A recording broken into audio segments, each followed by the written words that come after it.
You good? Okay, it is 6:02, so I'll call the business meeting of the North Kingstown School Committee to order. The first item of business is going into executive session pursuant to RIGL 42464 for discussion of item 2, sessions pertaining to potential litigation/legal advice and collective bargaining pursuant RIGL 42465A2, ESTO v. NKSD, parentheses RIDE 23014K, RIGL 42465A2, and NEA NK negotiations, custodial union request. All those in favor? Okay, thank you. So we'll go into executive session. We're back.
Back into order to we're going to reconvene into open session. So please stand and join me in the Pledge of Allegiance.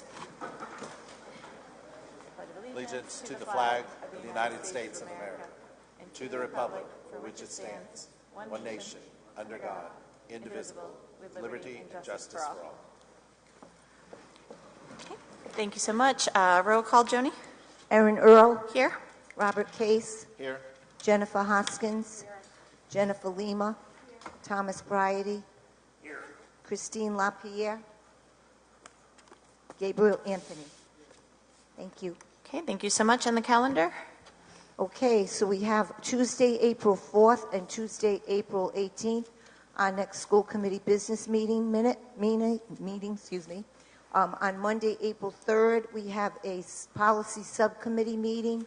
And on Tuesday, March 28th, we will be having school committee office hours at the town hall. That's the first floor conference room from 6:30 to 7:30. Okay, thank you so much.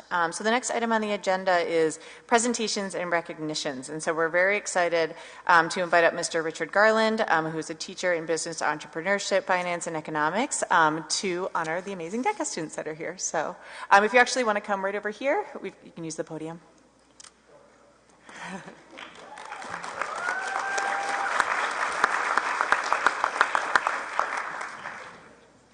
Hi, well, thank you for inviting us. I'm here with about 20 some odd of our DECA members of 111 largest DECA chapter in the state.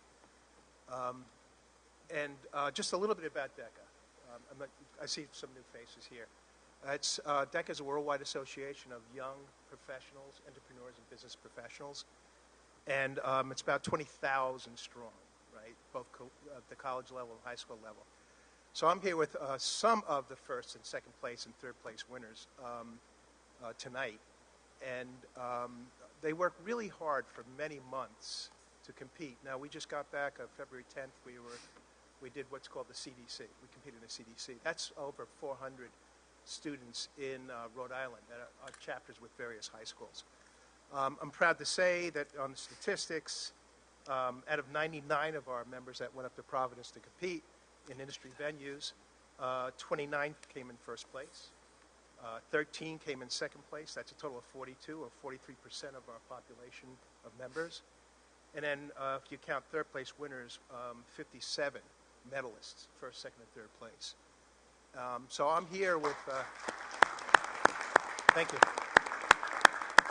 So to give you an idea, all the folks here, most of them here, are on their way to Orlando, Florida, to compete in the International Career Development Conference with a backdrop of about 20,000 other members worldwide.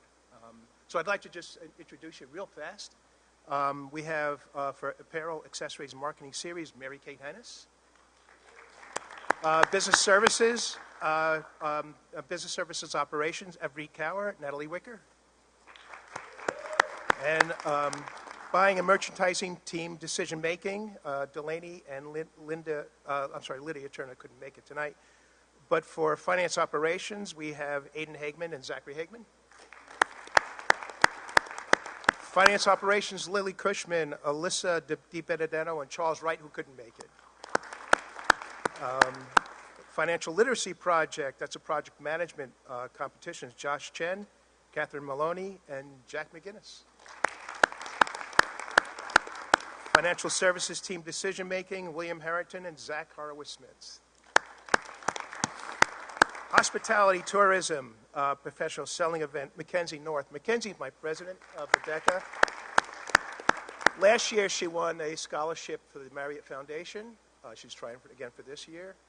And Mackenzie, you were one of the few, I think, ever to make the finals in Mercedes-Benz Arena in Atlanta from Rhode Island. We had two others from North Kingstown, too. I think we're the only ones that ever made it to the finals. All right. And you're going to get us the glass this year, right, Mackenzie? Okay. Right.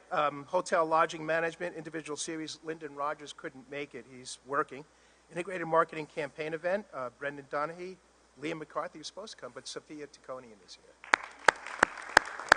Integrated Marketing, Bonnie O'Flaherty, Audrey Paxton.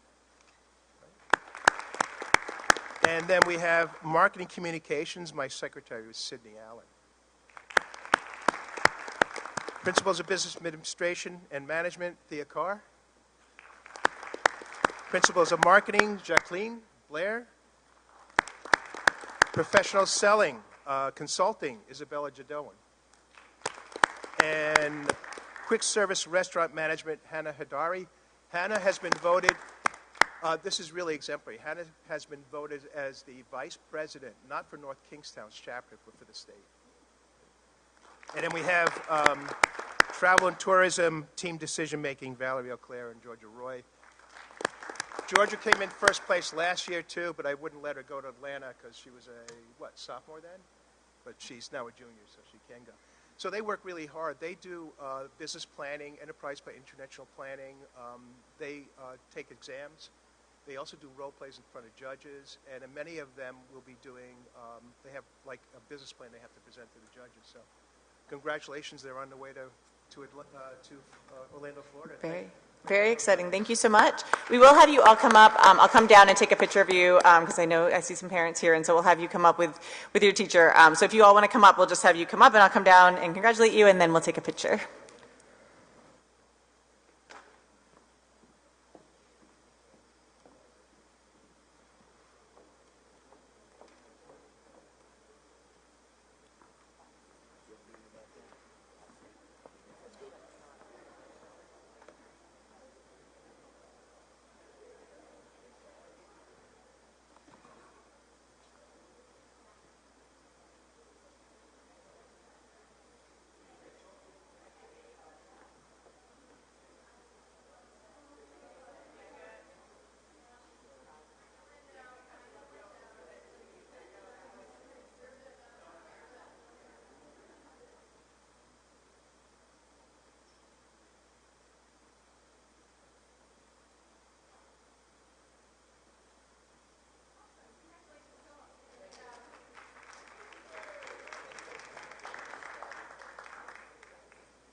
Nice pen.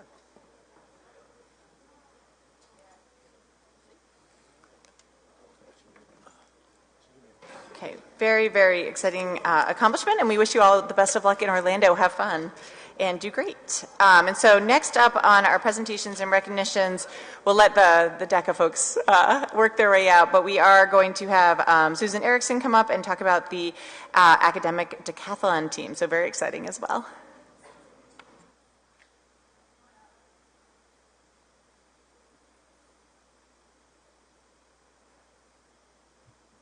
Thank you for providing the time to recognize this group. So this is my co-advisor and coach, Mr. Damon Lindsay, and together we have the pleasure of advising this club.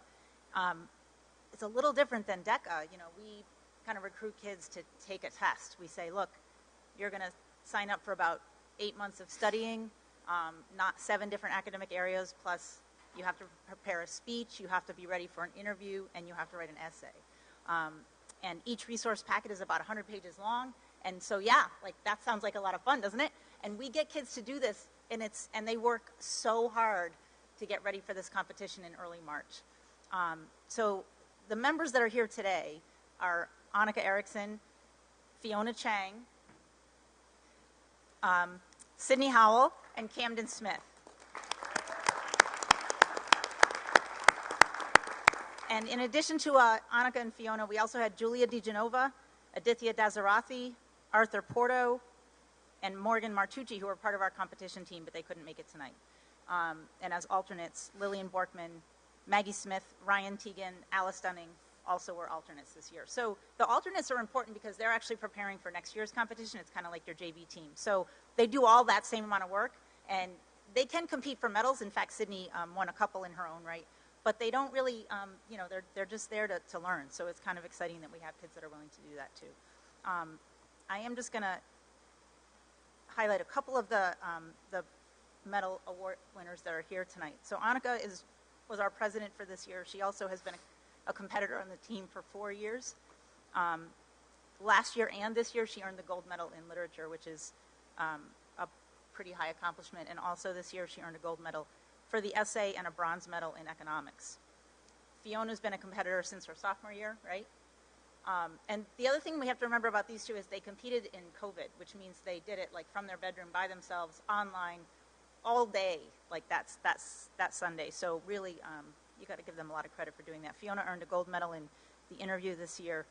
Camden is one of our newest members. He earned 4 medals this year in his competitive category. He earned a gold medal in art, a silver medal in music and in economics, and a silver medal in social science.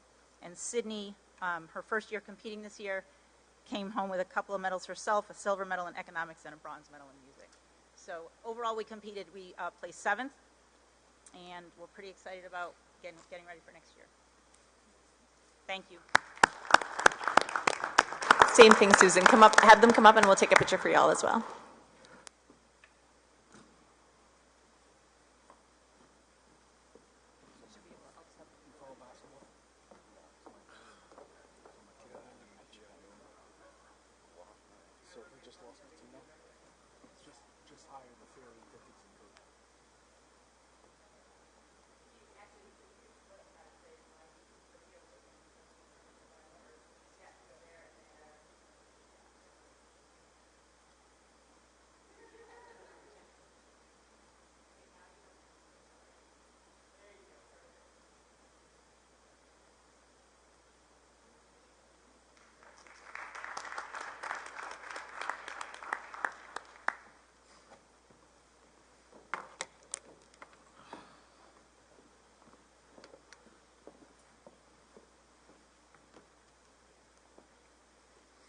Okay, and congratulations to the academic decathlon team. I can't even imagine the success you'll have next year, so good luck and thank you to your advisors.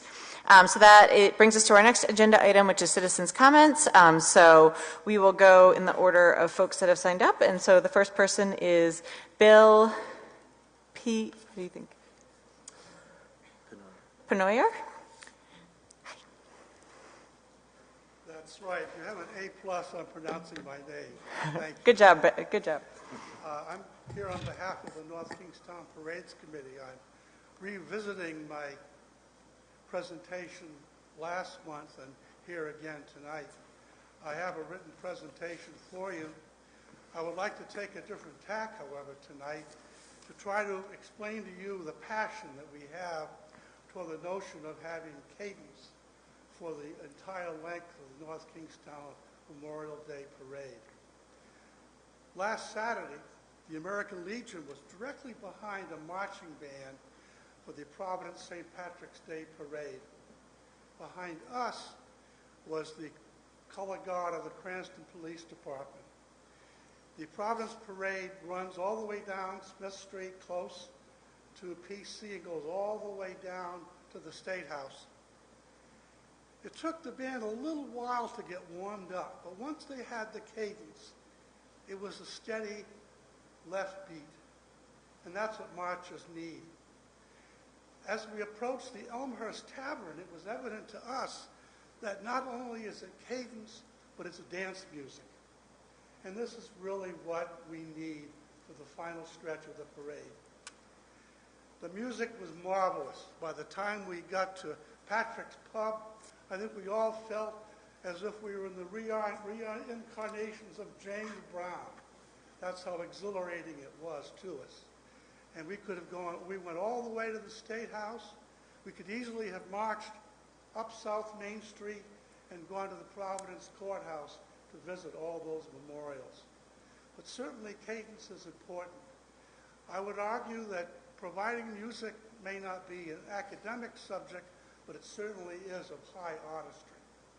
And we would greatly appreciate if attempts are made to open up the door of the curriculum of the high school to allow some students to provide cadence for us. North Kingstown is very proud of our police department and our fire department. And it would be a delight to hear the music that we experienced and to have them experience the joy that we had was marching behind a fully colorful and well-spirited band. Thank you for your anticipation, and thank you for helping me. Thank you. Next up is Will King.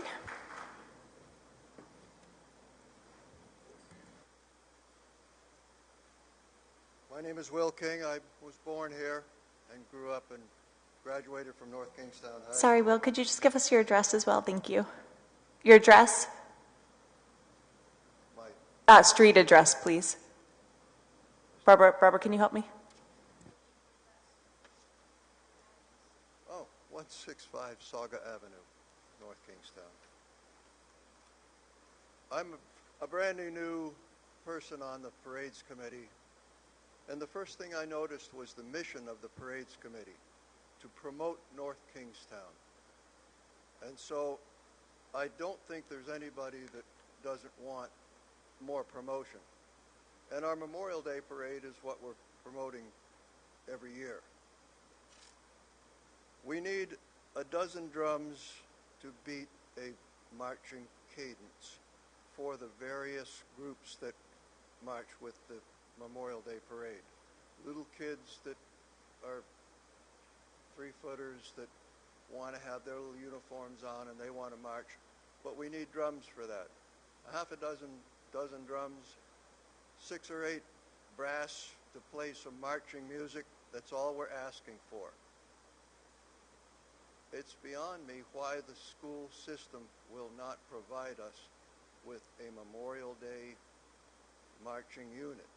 We don't need 60 or 80, the whole music department of the high school. But we do need a representative group to help with the town's Memorial Day Parade, which is honoring the lads that are North Kingstown lads that gave their lives for their country. That's what we're doing, is honoring that. This is pretty simple stuff. I don't understand why we can't get your group to advocate for us with the school system. That would be my request. Thank you. Thank you. Up next is Lisa Garcia.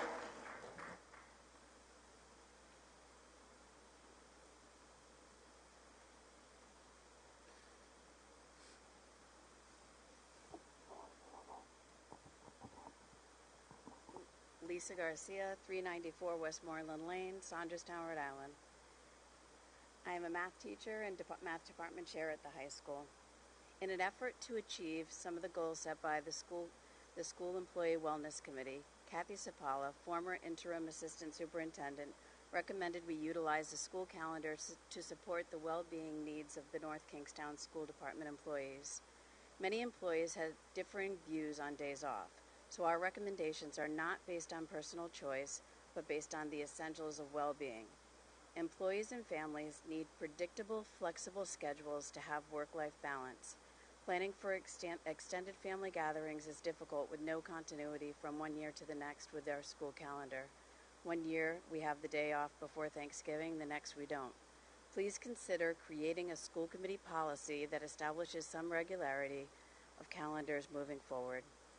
Well-being requires the human need for dignity. Scheduling PD at the end or beginning of a week is a respectful gesture that also allows for continuity of the instructional needs of our students.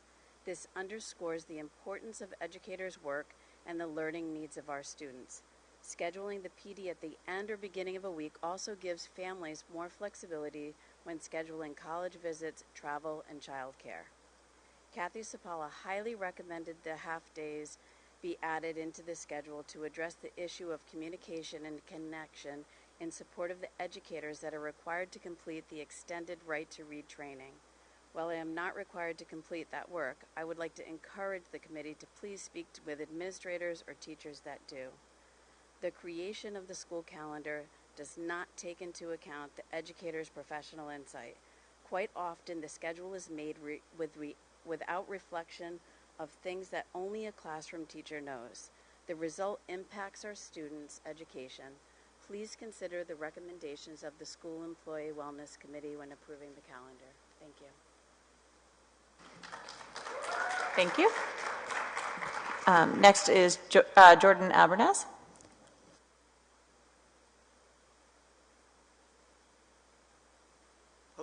Jordan Alvarez, 109 Mount View Road, Narragansett. I sent you all an email earlier today, and I know it was timely, so you probably didn't read it. But I want to start by thanking each of you for your dedication to improving the school district, and your focus on mental health and well-being of our students, faculty, and staff has not gone unnoticed. It's truly refreshing. And secondly, I would like to share my concerns regarding the 2023-2024 draft calendar that's in the packet. I've noticed a couple of things that are a little concerning. So the first is that January 16th and March 5th have been allocated for Right to Read days. Like I said earlier this year, it takes away from teaching and learning time. This further impacts students and their learning loss at a time when we are trying to catch up not only from pandemic loss, but we're also trying to implement new high-quality curriculums at the high school and other schools. All of this, while most, if not all, of the people who have to do the Right to Read have already completed their Right to Read. So those days are just taking away from the majority of us that don't have any more Right to Read to do. I highly suggest that this time be built into the 4 professional development days or after school time or whatever that we already have contractually negotiated. The second thing, and that's me as a person, not as a union member, as a union leader. That's me personally saying that. The second is the day before Thanksgiving, a day that we have had year after year off, is no longer off. And that day is often used for people to travel. So it increases the amount of time that students, parents, and faculty and staff get to spend with their friends and families. With a focus on wellness, it should be reconsidered how valuable this holiday and this time off is to everyone. The third final thing that I saw was Tuesday, April 23rd is listed as a PD day. And I'm thinking it's because it's a primary election day in the state, but I'm not really sure if that's the reason why.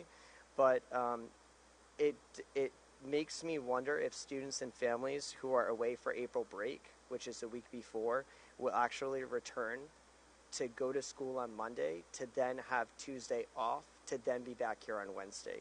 So I just think it's going to be wasted time anyway for us to have it. Why not extend break one extra day if you're going to keep that PD day on the 23rd?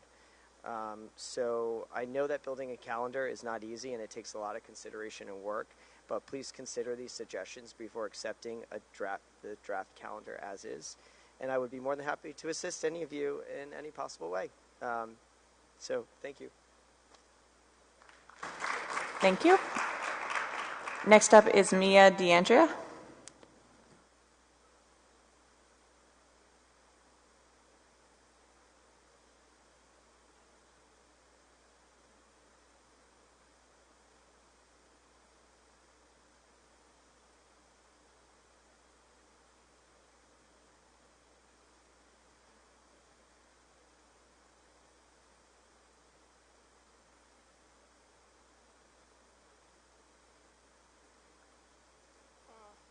Hi, my name is Mia DeAndrea. Can I go? Mia, just pull up the mic a little. And you can move if it's too hard to you can move that thing too if you need. I'm sorry. Hi, my name is Mia DeAndrea, and I'm a freshman at North Kingstown High School. I'm very disappointed to hear that the softball field renovation on campus was not posted on the agenda for tonight's meeting, especially because it was voted to table for this month's meeting. I do hope it will be on next month's agenda, as I'm sure it will take some time to complete the entire process. I understand the committee has many important tasks to attend, so please do not dismiss this issue as unimportant. This is important to the softball community because Ryan Park is not properly prepared for tryouts and the start of our season, leaving us scrambling to find space and time at the last minute. Next, at the spring sports athletic meeting, Mr. Tober, our amazing athletic director, explained how exciting it is to play for your school in front of classmates, friends, and staff. It is too bad most will not attend a softball game due to the field being off campus. Coming from my heart, it was very upsetting to sit there at the spring sports meeting listening to Mr. Tober hype up the stadiums, gyms, concession stands with TVs in them, brand new scorer's table, and all the fans coming to watch those sports. This softball team is just as important as any other sport, and we deserve a state-of-the-art facility like the rest of the sports here at NK. To add on to that, it would be convenient for spring athletes to support each other in different sports because after one practice is done, we can stay and watch another sport play a game. Other reasons are that it would be beneficial to our sport to have as much access to our athletic trainer, Sean. Lastly, this is important because we will be able to stay after school to get academic support from a teacher or at the ARC program, and after that, being able to walk out of the school and start playing or practicing and not having to worry about transportation to Ryan Park. Thank you for your time. Thank you. Next up is Hannah. Go ahead. Good evening. My name is Hannah McHale, and I'm a senior at North Kingstown High School. I've been playing softball for 12 years now, and I would like to take a few minutes to talk about the importance of having a dedicated softball field for our high school team. As some of you may know, we currently practice and play our home games at Ryan Park, which poses a number of challenges for our team. Not only is it a safety hazard with the men's league leaving stoppers in the field, but the field is also too big and causes one bad hop on a routine ground ball to turn into an in-the-park home run. This can negatively impact our statistics and make some players potentially appear worse to college coaches who are watching on. Furthermore, our team plays at Ryan Park more often than any other team in our league, increasing the likelihood of plays going wrong due to the field size, leading to more in-the-park home runs against us. This could cause us to lose more games and make us appear as a worse team. As a senior, I will be leaving the team next year, but I still care about my teammates, including my sister, who is a freshman and also plays softball. It is not right to them or any other talented softball player in Rhode Island to have to play on a field that puts them at a disadvantage. Moreover, Ryan Park does not only put players at a disadvantage, but it also puts our players in danger. The fact that we also invite other girls from different schools to come play on an unsafe field is unreasonable. We had an instance last year where one of our players was injured by the men's league base stoppers. Although it ended up being a relatively minor injury, it could have been much worse. To make matters worse, our school's personal athletic trainer, Sean, had to take time to drive to the field and assist the player. If we had a field on campus, we could have avoided this delay for the safety of our players. The boys' baseball team has a playable field on campus and an even nicer field off campus. In contrast, our softball team does not even have one safe field to play on. Additionally, there are other teams in our school, such as the swim team and the golf team, that have their own dedicated facilities where they can practice and play in a safe environment. It is time for the North Kingstown High School Department to provide the same for the softball team. With only 3 seniors on the team, transportation to practices and games will also be an issue. All 3 of us are only able to drive one person outside of our family at a time, leaving the rest of the team to find rides to practice.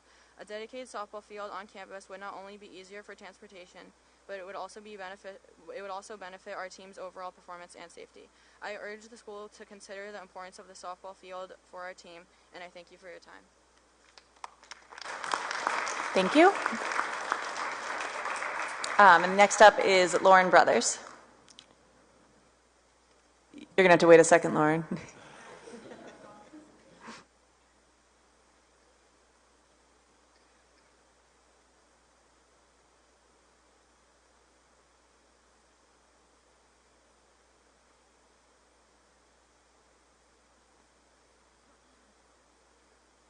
Good evening.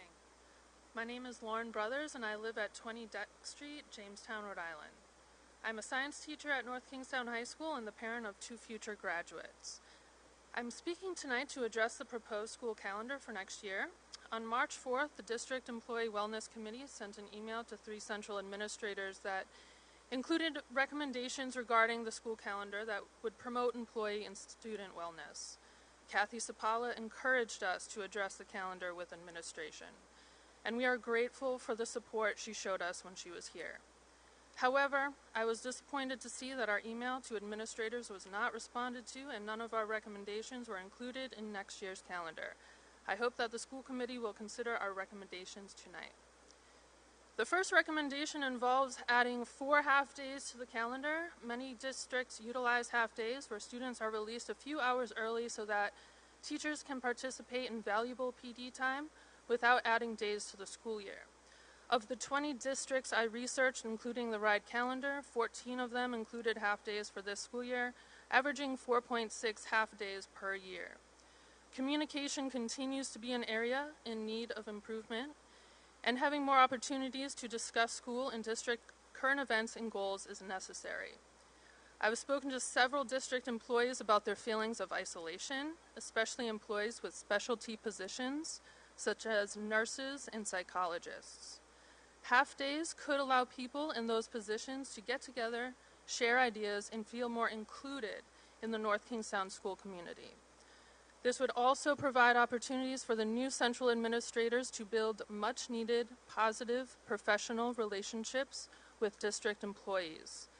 Half-days are a source of excitement for students and can also provide them some time for rest or make-up work. It's worth a try.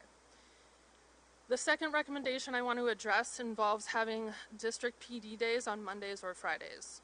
There are currently 3 PD days scheduled for Tuesdays next year, though the January PD day follows a Monday holiday. Monday or Friday PD days allow students and their families to rest, travel, and participate in activities that may not be possible with only 2 days off. If parents need to take off work to be with their children on PD days, I am sure they would rather take off a Monday or Friday instead of a Tuesday. Tuesday, Wednesday, or Thursday PD days are disruptive of the school week, and some students become more thrown off than others, which negatively impacts teaching and learning. Of the many students I spoke to about this, they all preferred Monday or Friday PD days over other days. 15 seconds. Also, teachers of the high school were told that PD days have not been scheduled for Mondays or Fridays because they're worried about attendance. Communication and respect from administration could go a long way in encouraging that attendance. Thank you for your consideration. Yep, thank you. Okay, so we'll move on to the next item, which is the superintendent report.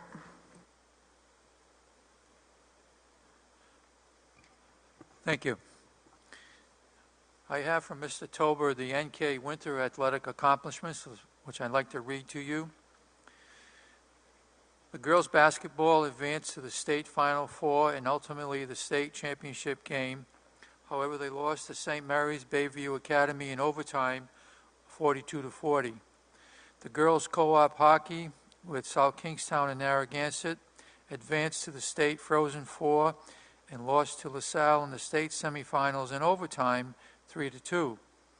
Girls track and field. Cam Salid was honored with the second team all-division and first team all-class in the 55-meter hurdles. And Rachel Mara placed third all-class in the 1500-meter. Boys and girls swim. Zach Sabo, first team all-state. Isabel Bozard, Claire Carroll, Tessa Lafreniere, Sophia Simas, second team All-State in the 200-meter free relay. Zach Sabo, 500 freestyle, placed on the second team All-Division team and also placed on the 100 backstroke first team. Claire Carroll, 200 meter, second team, and also 200 free relay, and placed second team all division. Audrey Bonard, 100 breaststroke, came in second in all division. Isabel Bozard came in second team all division, 200 meter free relay. Tess Lafreniere, 200 free relay, second team all division. Sophia Simas, 200 free relay, second team all division. And this year, the Rhode Island Interscholastic State Championship met and had a 200 freestyle unified relay. North Kingstown in the 200 freestyle unified relay team placed first. Swimmers were Josie Wagner, Sawyer O'Brien, Sam Rudman, and Henry Floria. Boys track and field. Sam Northrop, second team all-class 55-meter hurdles. James Borkman, second team all-class 55-meter dash. Jason Borg, third team all-class 1500 meter. And Ethan Wardell, second team all-class the weight throw. Competitive cheerleading, finished third in the state championships. In wrestling, Connor Swam, second place state championship, second place New England's. Tyler Shatner, fourth place in the States. Kaz Morosetti, fifth place in the States. And Caden Hughes placed fifth in the States. So congratulations to all these students and their accomplishments. That concludes my report. Thank you so much, and congratulations to all the students and the coaches that support them. The next is routine items, and so item A, is sealing the executive minutes and disclosing that there were no votes taken in today's executive session. Do I have a motion? Second. Okay, motion from Mr. Bridey, seconded by Mr. Case. Any discussion? All those in favor, please say aye. Aye. Any opposed? Any abstention? Motion carries. And then we'll move on to the consent agenda. Does anyone want to exempt anything from the consent agenda? C1 for me. Okay, C1. Anything else? No? Okay. And so can I get a motion to approve the consent agenda with C1 taken out? Okay, moved by Ms. Lima. Do we have a second? Second from Mr. Bridey. Any discussion? Okay, all those in favor of approving the consent agenda, please say aye. Okay, any opposed? Any abstention? Motion carries. And then we'll go back to C1. I'm just going to abstain from that vote since I was not present. Okay, so can we get a motion to approve the minutes from the March 7th budget workshop? Okay, moved by Ms. Lima. Do we have a second? Second from Mr. Bridey. Any discussion? Do you want to just say it in discussion? Or does it actually matter? Yeah. Okay, so all those in favor, please say aye. Okay. Aye, okay. And then one abstention. Perfect. Those are approved. So then we'll move on to D, approval of bid awards. I don't believe we have anything there today. Okay, and then we'll move on. No personnel items either. Those are all part of consent, excuse me. And so then we'll move on to unfinished business. And the first item under unfinished business is an update on the 2022-2023 school budget. Thank you. At a previous meeting, you had asked us to research funding sources for the girls' softball team, to upgrade the girls' softball team. We did review and analyze our FY23 budget. We can safely say that we do have some savings due to many vacancies within the district to address the girls' softball field. I would recommend to the committee that you approve from the FY23 budget an amount not to exceed $100,000 to upgrade and review the girls' softball field. So I'd like to make a motion that we support the superintendent's recommendation to allocate $100,000 from the 2023 budget to upgrade and revitalize the girls' softball field to make it game ready for spring 2024. Second. Okay, we have a motion on the floor and a second. So a motion from Ms. Hoskins and a second from Mr. Case. We'll open it up for discussion. Anything, you get to start, Ms. Hoskins, if you want. I just want to say I'm really proud of these girls. They have shown up together as a team, united, and have really fought for what they want and what they need and what they deserve. So, and I thank the administration for finding the money.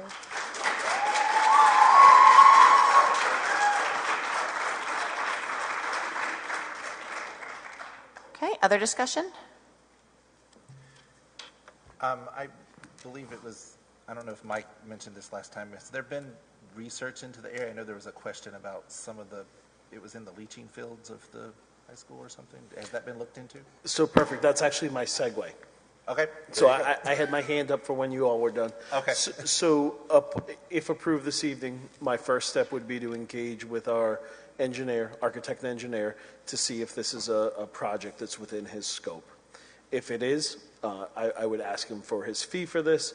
If the fee, again, pending approval, if his fee is within our purchasing guidelines, I would move forward to get a design that we would send out to bid. He would do that research at that time. If his fee is outside of our purchasing guidelines, that approval would come back here for your approval. Once approved there, he would put together exactly what needs to be done with the field. He would bid that project out, or they would bid that project out. They would review the responses. We'd probably bring it back through the building committee. The building committee would make their recommendation on which one to move forward with, and then this would ultimately end up here for your approval to approve the dollar amount. You lost me. Okay. So I understand the process, but just curious about where the motion that's on the floor and what you just said kind of coincide. Because although I'm very supportive of us looking into this, and I also have some other questions about what we can do short term, because I do have concerns right now for the players. I'm curious about where the motion that's on the floor and what you just said, where that would coincide, because I want to make sure that we're voting on the correct information. So if the architect looked at it and said, this is not a $100,000 project because of the leaching field, it's a $250,000 project, that right there, I would say, do not go any further. I need to bring it back here. That's all that would do. Okay, understood. Other discussion? So I have a question, and I just want to be clear up front. I support having the girls softball field having a safe place to play. So my question is, for the $100,000 that we're talking about here, what specifically does that cover? So our number one goal would be to get that field play ready for next year, and that's going to consist of an infield that is at the proper pitch. I guess would be there's a height difference between center field and the home plate area. So it would be bringing the field up to be safe and ready. It would also help us determine, do we need to look at permanent temporary fencing, meaning a good quality fence to put around the field but would not penetrate the ground so they could be removed so as not to damage the septic field. Or would we have the option to potentially put in a more traditional fence? We would also need to make sure that and I do not believe this would come into play, that any outfield area would impede upon the other baseball field that's out there. Again, I don't think that comes into play. Mr. Tober looked at that, and there was no concern, even without fences, of two players colliding if you happen to have a simultaneous hit to center field, let's say. Okay, so that just covers the field and the fence. What about the other things that go along with a softball field? Those would so there is a backstop already in place. There is already a fenced off bench area. It's not a dugout because it's not dug down. So those things are in place, but this would just be the amount of money would be just to get the field game ready for next year. We could certainly look at adding additional features down the line, but this would just... Do you anticipate additional costs coming out of our operating budget for that? I don't know what those additional costs would include, so I wouldn't know where to place them at this time. It's same. I think the boosters have talked about giving some money for things and being able to support the girls softball team. I guess that would be my next question, is can we get an idea of, I don't want to allocate the $100,000 and then find out that the whole thing is going to be without an idea of what the total cost of the project is. But I think they can play on a game ready with just benches. I don't think, if they had to forego a dugout because we didn't have the funding for it, the girls would forego a dugout. I think I would, the whole point I would imagine would be to have a playable right? I guess I'm just saying, is that where it's going to end, is just with throwing some benches? Again, I support this. I don't think it's prudent to spend $100,000 without having an idea of what the full scope of the project is. So that would be my other question. And I guess my last question is does that field there, does that displace any of the other teams that are currently playing there now? It would not at this time. That is something that we have to look at our practice facilities on a larger scale. I would not support doing any type of permanent fencing unless we have a full plan for the fallout of what permanent fencing would do. Another question I had, because we're in the conversation is regarding how we utilize the FY, where are we, 23 budget, correct? And the spending. And so have we gotten any documentation on the total vacancy funds? I know you all looked and determined that you do have this money to allocate from that, but is there additional, do we know kind of where we are financially for that piece of it?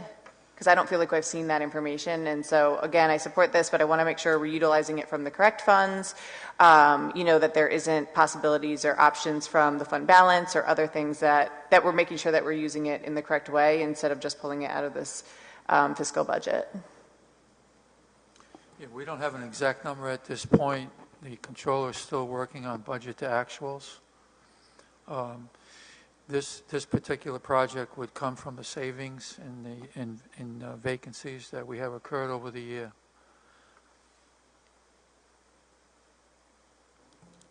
Is there a possibility to, because I agree with Jen, Lima, about, like, I'm very curious about what the whole project is, because if we're going to do something, like, I want to make sure that we're strategically planning to do it correctly and right, and being able to provide information to the boosters and opportunities, et cetera.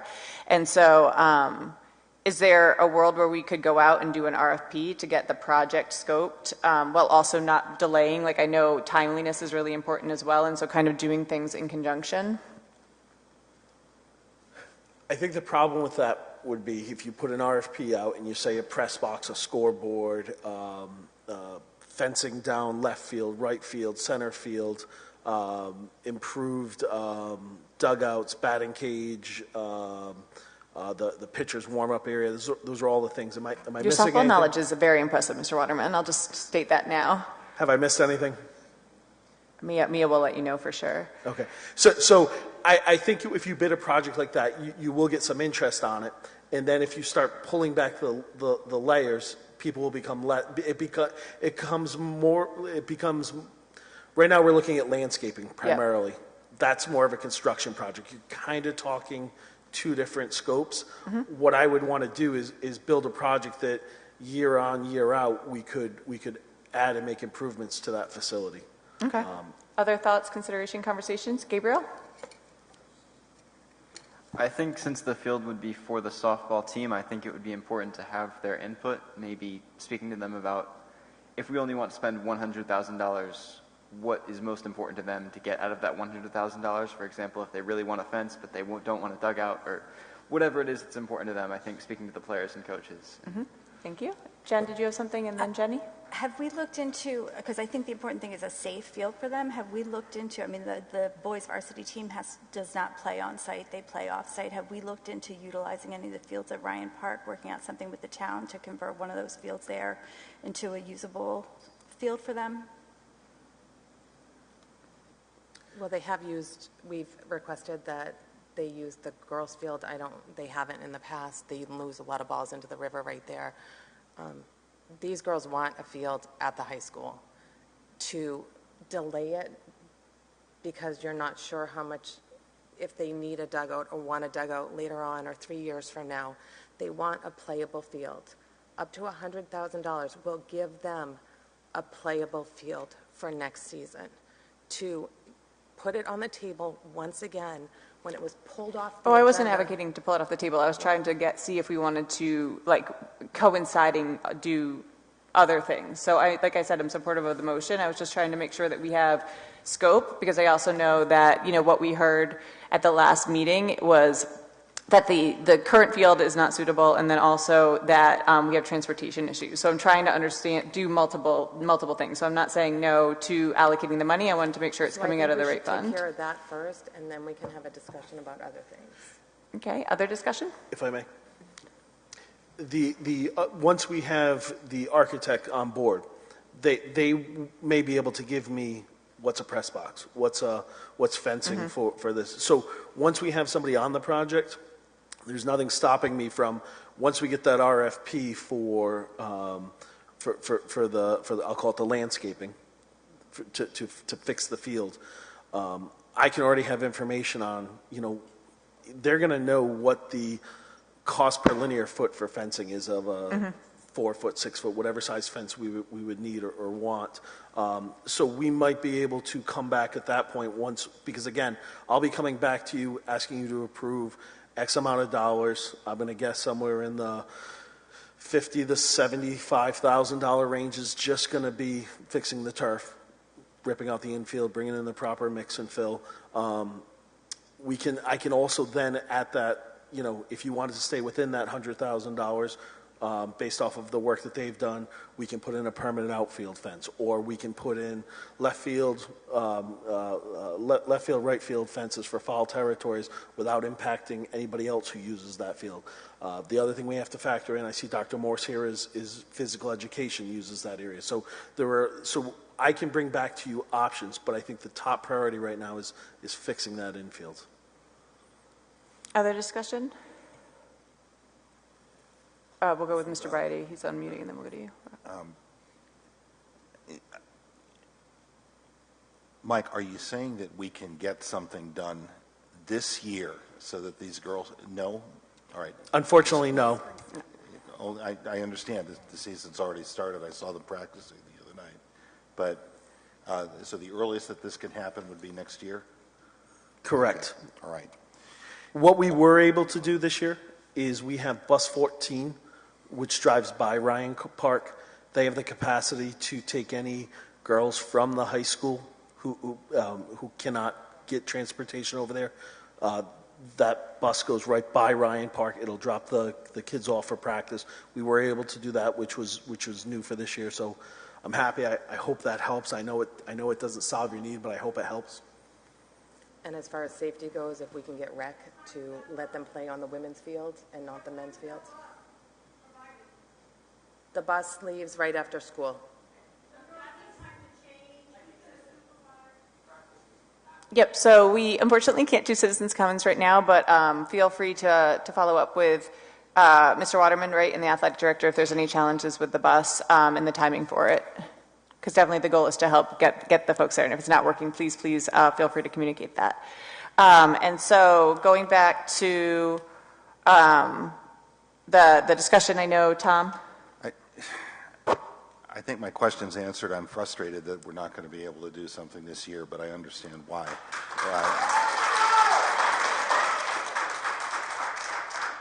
Ordinarily, when a group of people walk into this building with bats, I get a little bit nervous.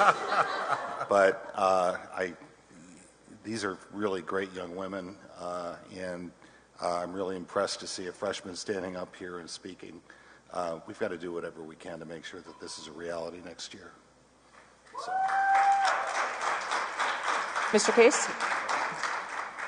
I will concur with the prior speaker, Mr. Briarty, with the comments he made. But so this 100,000 that we're allocating, and I don't know if this is a question for you or Mr. Waterman, just so we can be clear what we're voting on here. The 100,000 will go to an architect first. That piece will come out. Just say, I'm just throwing out a number. It's 50,000. So then you have 50,000 left. You can proceed up to that 100,000 level, and then anything over that, you'll come back to us. Yes, and I think the architectural fees are much, much less than that. Okay. I would anticipate. Okay, that's what, I guess that's what I was getting at. Thank you. Can I ask a question about where the estimate came for $100,000 for this project?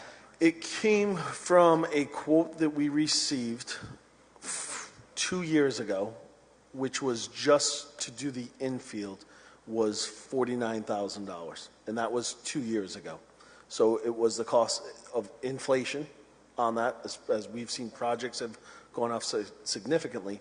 But what that didn't address is the 18 to 24 inch variance between center field and home plate. So to factor that in, along with to give an allowance for some type of temporary fencing.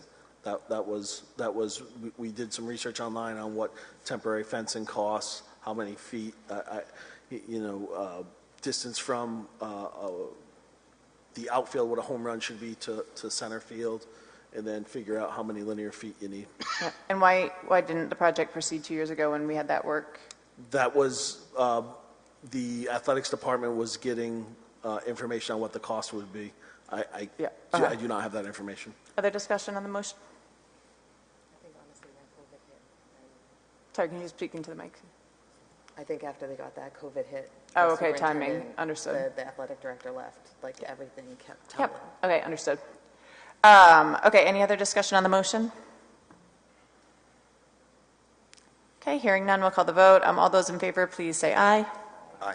Okay, any opposed, any abstentions, motion carries.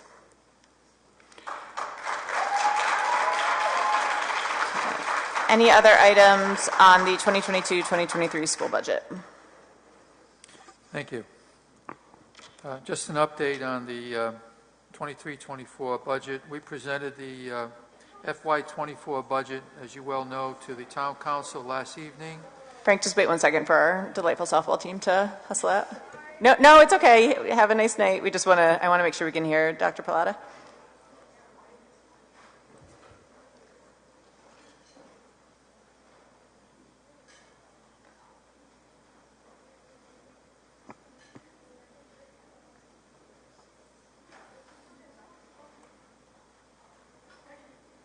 Okay, it sounds, there, go ahead, Frank. So we presented the FY24 budget to the town council last evening. The town council was very cordial, and they asked us some very insightful questions, clarifying some line items.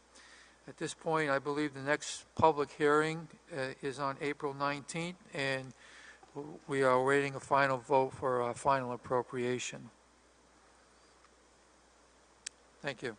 Okay, thank you. Any other questions or discussion on item A, which is the 2022-2023 budget, or 23-24?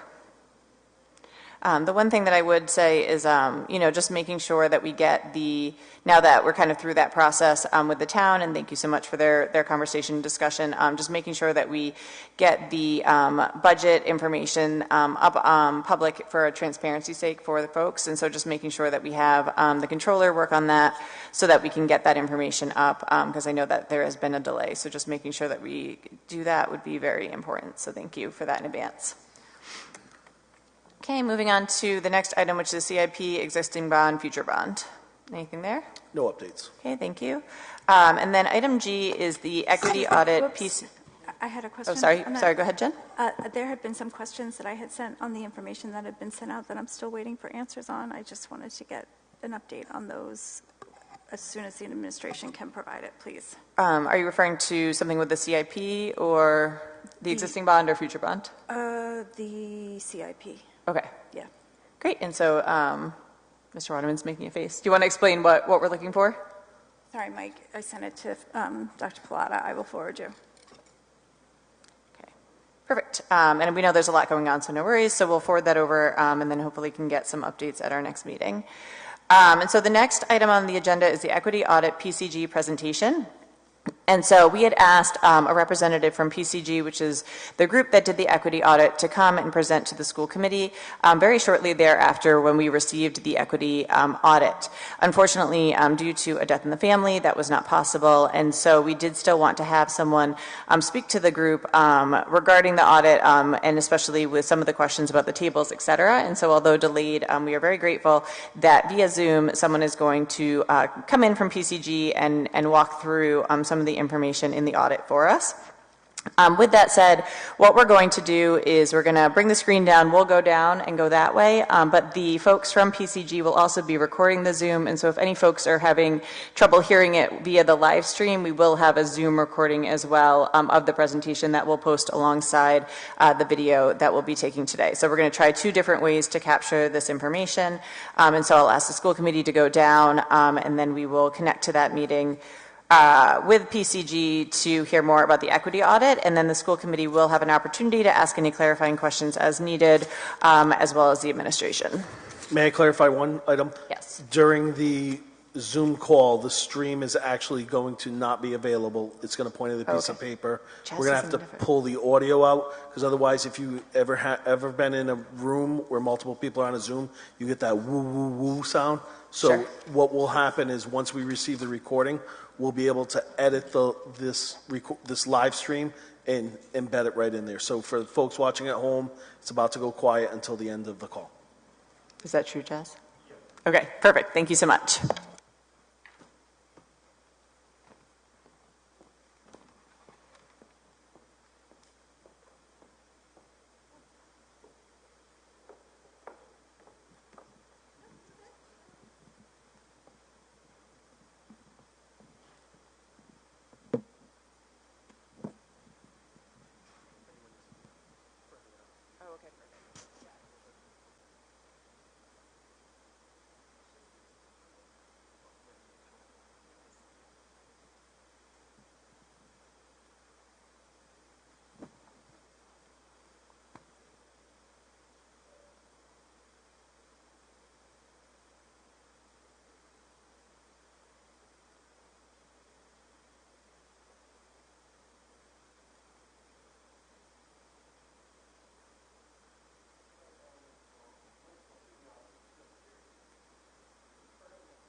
Okay, am I on the big screen? You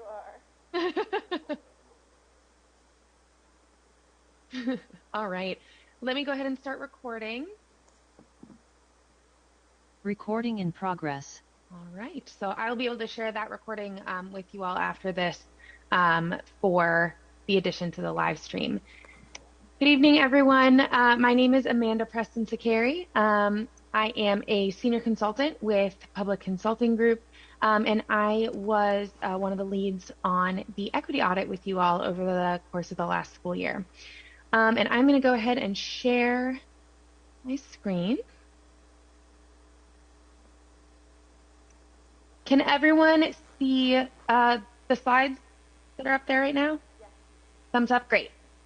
All right. So, just a quick overview of what I'm going to talk about this evening. Go into a little bit about the equity framework and how we approach this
Okay, thank you. So thank you so much for PCG's presentation. And as we mentioned, for those of you who are watching at home, we did record the Zoom, and so we'll be posting that as soon as possible so folks are able to view it. And so we're still in this item, though, and so Dr. Palat, I don't know as far as accepting an official presentation, if we want to do that or wait, or accept the official report, if we want to wait maybe to the next agenda to do that. That would be the last piece, but we did want PCG to be able to come and present to the group. And again, there was a delay due to an unfortunate passing in the researcher's family. So we appreciate them being able to come today, and then we'll have that on the agenda item for next. Any other discussion on this agenda item?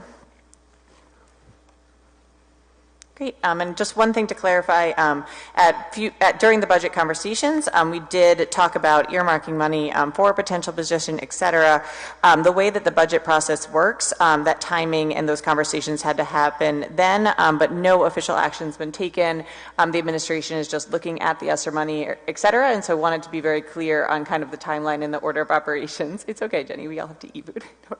And so just wanted to make sure that we were clear on that, is that we were just having those conversations about where that funding was, and there was a decision made not to put it in the FY24 operating budget. So that was the only decision that's fully been made and authorized, other than asking the administration to look at the ESSER funds and possibilities of funding this position through that at this point. So the next item on the agenda is the NSDEC superintendent search. And so at our last conversation, we wanted to look and have further conversations regarding the interview process and the superintendent search process. And so we had left it that I was going to look and provide some information and resources regarding how the state of Massachusetts does it, as they have a kind of standardized process, and also reach out to some folks. And then there also were some attachments in the packet as well. And so can I get a motion for discussion of the NSDEC superintendent search? Okay, move from Ms. Hoskins, seconds from Mr. Chase. And so we'll open it up for discussion. So in the packet, you will see the timeline there as well, and then also some information regarding what MASC, I don't know how they say their abbreviation, but the Massachusetts School Superintendent Group kind of recommends their search processes to go, and so definitely feel free to open it up and ask any questions or discussion. Our goal is, I think, to kind of give a sense to the NSDEC group of kind of where we'll be proceeding, as applicants may have questions about the process, et cetera. I'm sorry, I'm just getting it up. Yeah, no worries. Take a Did second. anything change in the calendar? Because I know that the town council had issues because 2 of the dates fell on Mondays where they had meetings. Yeah, great question. So let's open that up. And again, the main contact for the administration is the Human Resources Director, and so a lot of correspondence has gone there. And so let's see if there were any changes to that. If not, we can definitely make sure that Ms. Russo follows back up with them. So Mr. Case is faster than me, so what do you have, Rob?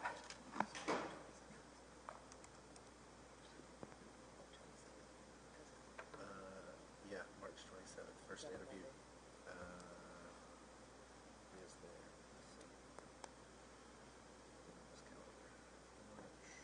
27th is Monday. Yep. So I think it's really important that our town manager and town council are part of the process, and I know they sent out emails stating that there were 2 Monday dates that obviously wouldn't work for them at the time that it was scheduled. Okay, so Frank, could you follow up with Stephanie on that and have her check in, if you don't mind? So just the town council meets on Mondays, and so I guess some of the dates are on Mondays, so seeing if they want to adjust those at all. I know they did send an email. Yep, perfect. Any other questions, conversation regarding, kind of how we as a school committee want to proceed as far as the screening committee, and then what will happen after the screening committee? If you look in the attachments, you'll see that we did attach kind of the five-phase process that the Massachusetts Association of School Committees recommends, and theirs is standardized. And so I think the part that we were really looking at and talking about is how we want to proceed as a committee, especially towards the end. And so I think we're pretty standard as far as, the screening committee and what will happen during those meetings, et cetera, and the recommendations that will come forward from that.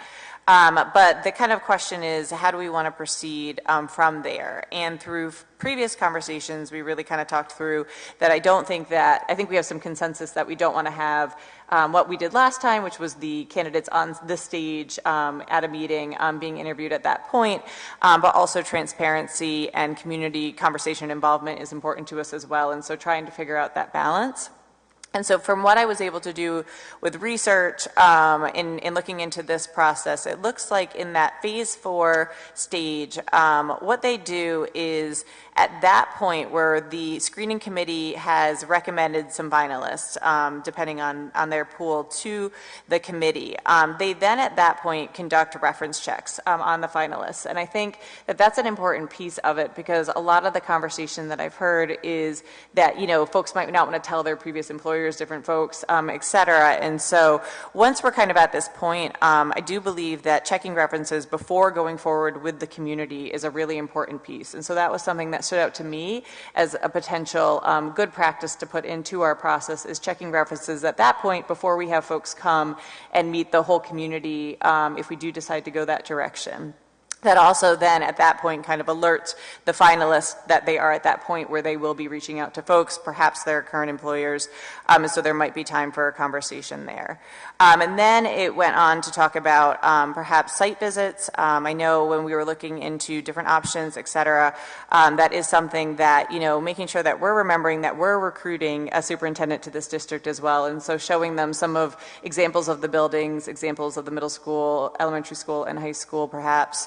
And then also having them maybe meet with some key groups for the final interviews. I was looking into some different models, and some folks had them interview with different groups of kind of constituents. Others had them just interview in executive session with the school committee, but definitely once kind of folks are out there and their references are getting checked and they're doing site visits, obviously there'd be some transparency.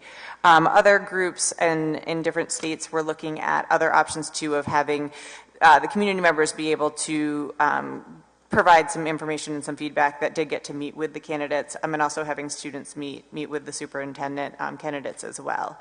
I did reach out to South Kingstown. I was not able to connect with East Greenwich, but South Kingstown actually did a very similar process to what we had done last time, and so they did do, as Dr. Pilata, they confirmed that they did do the interviews in public, that final interview process. So I know that that was something of the committee's interest, is kind of seeing what folks did near us. And so they did do that very public interview process at the very end of their process, and obviously were successful in getting a candidate. So that was some of the research that I was able to put together.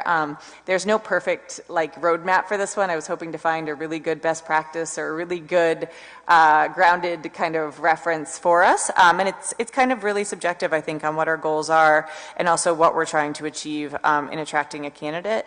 And so I don't have a formal recommendation, but kind of presenting this to you all for discussion and questions. And then if we do get to a place where we feel like we have some consensus, we can make a motion. So thoughts, questions, et cetera? So, Rob, you came from Massachusetts. It was just accepted there, right? That was how it was done? Yes, as far as, all of the superintendent searches I've seen and heard in Massachusetts, they just did one in Newton where they just appointed a new superintendent in the last week or so. And it was, the final 3 were made public and made aware. I think sometimes that results in their school committees and their administration coming forward saying, wait, don't leave, we want to, and so then you have somebody withdraw, and so it's some kind of, there's pros and cons to it, I think, though. Right. I think, in a state like Rhode Island where it's much smaller, and it's very small, and a lot of times you do have superintendents moving to different school districts, for various reasons, I can see the benefit of maybe not doing it so open. Yeah. But I also see the pro of it, of giving the public a chance to hear them and see them before a final decision is made. So you know. Other thoughts, questions, considerations? Dr. Perlotta, someone who's gone through it many times, any advice? You did mention the process in South Kingstown. I was part of that process, and it was a very intense process, but the vendor, who was not NASDAQ at the time, the three candidates that were selected did have a public interview with the school committee. The questions were prepared by the vendor or the consultant, and each candidate had X amount of minutes to respond to the questions. And then the school committee reconvened in executive session to discuss the candidates, and they made a decision. And then they came back out to the public at a later date and made the announcement. Okay, thank you very much for that. Other questions, comments, thoughts? It seems to me that one of the problems that I noticed when we watched this play out late last year was that it occurred in this room, which is just not an ideal forum for interviewing a candidate for a job. If we were able to do it at the school administration building, that might be a much better location. I realize that we have to balance this, that there will be people who will feel that private interviews will indicate a lack of transparency. I don't really think that's what anybody is seeking. But I think it's really important that we protect the dignity of any candidate that makes the effort to apply for a position here, particularly if we want to attract good candidates. So I don't know how this is going to play out, but if we're going to split the proverbial baby, a smaller room that is a little bit more inviting and comfortable for everybody involved, I think would make a lot of sense. Okay, thank you. Other thoughts? Jenny? I think that's a really good point, although I have to admit there are pros and cons to both, and that the biggest con that I heard was people didn't apply for the job because it was a public interview. And they did not apply because it was a public interview. Right. And they didn't want their current district to know. They did different reasons. So I don't want to limit the pool of quality applicants based on public interview or not. Okay, valid. Other thoughts, considerations? Something that I'm thinking about too is, we've been hearing a lot about teacher voice and making sure, that we're listening to the folks that are doing the work in the day-to-day. And I think as much as we want to make sure we bring in a qualified superintendent, I also think that we need a leader that is accepted by the people that they're leading. And so I think that's a big piece of it, is making sure that we have buy-in from the community, especially the internal school committee, the building leaders, and different things, so that we're not bringing in someone who might then, not have that buy-in due to a non-transparent process. And so, I think this decision in different years and different things may go differently, but that's definitely something that I'm concerned about, is bringing someone in that's going to be able to be really successful very quickly, because we know we've had so much turmoil and et cetera. So I'm not advocating for either side, but as I'm thinking through what we should do in my head, that's something that I keep kind of coming back to, is making sure that people feel like they had a voice in the process, especially those who are going to work for this person.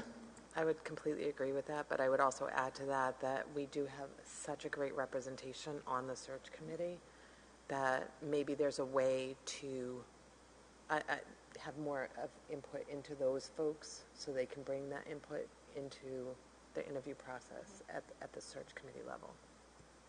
Yep, so on the screening committee, we have a pretty good representation, is what you're saying. Sure. Other thoughts or considerations? When do we have to make a decision by? So the applicant pool is open until today.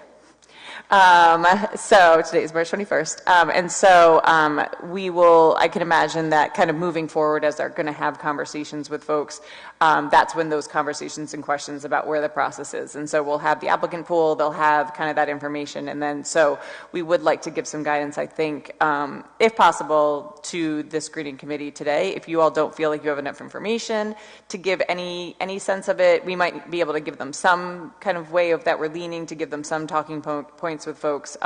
So it's definitely not at the application stage, but at the will people withdraw that have applied kind of stage, depending on what those questions are that they might have with the screening committee. When's the first screening committee meeting? So you have the calendar in your but we're hoping packet. to change it. Okay. I don't know if it can be changed, or we're looking at making sure that the town manager and town council member that are on the search committee. So if we made a decision by our next meeting on the 4th, would that work? So it would definitely work for the process. It just might, I'm not sure exactly what kind of conversations, if any, NESDEC will have with candidates before the screening committee. And so, and this is all fairly hypothetical, and just, we had talked about wanting to have this conversation. And so it's not like the screening committee's reached out and said, hey, we've got these questions, X, But Y, they Z. want to know ABC. Yeah, so this might be mute, but, just trying to work through it. And it's kind of a tricky one because there is, there's pros and cons to both ways. And so if we don't make a decision tonight, it's okay. But if we don't make a decision tonight, I want to know what information we need. And maybe it's just time, but what information we need to think about or bring forward to be able to make a decision. Because I think we could slice this and dice this either way. But we, want to kind of eventually make a decision because we're going to need to actually run through this process. And our goal is to not have any delays. Helpful too, if all of a sudden we heard from NESDEC and they were like, 6 candidates need to know ASAP. Yep. So we could, and that could be something there, and we could go from there if we do have that. And we could also have Ms. Russo reach out and say, please let us know if people are inquiring about this. So we could do that as well. Mr. Waterman? I'm just wondering, last year, if I do recall, we had a number of applicants drop out during the interview phase. Is that accurate? Jenny, do you remember? I have not a clue. Jen, I don't know if that's I don't know if that information, if that folks dropped out during the interview process. I don't know, Jen, did they? Unclear. Okay. Yeah. Okay. Great question. I think the biggest thing. I think, but what we heard from NESDEC is, or from other people, maybe it wasn't NESDEC, just from other people in the community, was that people did not apply. I know so-and-so would have applied if it wasn't.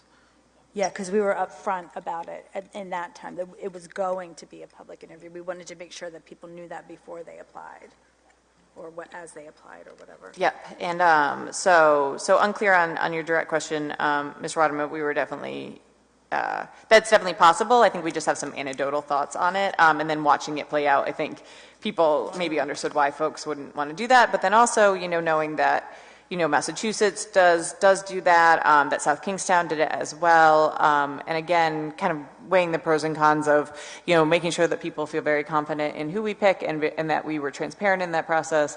And what are other ways that we could do that? Because executive session interview to me is hard to convey transparency with, right? If nobody knows who was in the pool, if nobody knows anything, and all you get is the day that we approve a contract, that, is when the community finds out who something is, including the building administrators, including the teachers. Like, that feels like a lot for a position that has such an impact on a community and on a school district that, immensely needs a leader right now. And so that's where I'm leaning, not leaning a certain direction, but that's the case I could make for having a transparent one. I do completely agree with Mr. Bridey that the setting is not this stage by any means. I think we would want a much more comfortable setting, and that the administration building would give that. And then also making sure that we have really clear parameters on the questions and kind of the conversation, and making sure that if it is very transactional, which the last one was, that we're very clear that that's intentional, and that we're not doing follow-up questions on purpose and different things, and what is the value and information that we need as a committee to make a decision. Jenny, go ahead. If we do it at the administrative building, would we have it just so that people are actually in the audience, or more just online? Yeah, so it's because of the Open Meetings Act, unless we were in executive session, we would have to be able to, it would be open to the public, and so folks would be able to attend. I believe there's no, like that, it's either executive session or it's that, but great clarifying question. And then we would, I do believe that we have the Yeah, that's where Yeah. I was going to weigh in. I Yeah, might could- recommend the media center. Or the town hall, maybe?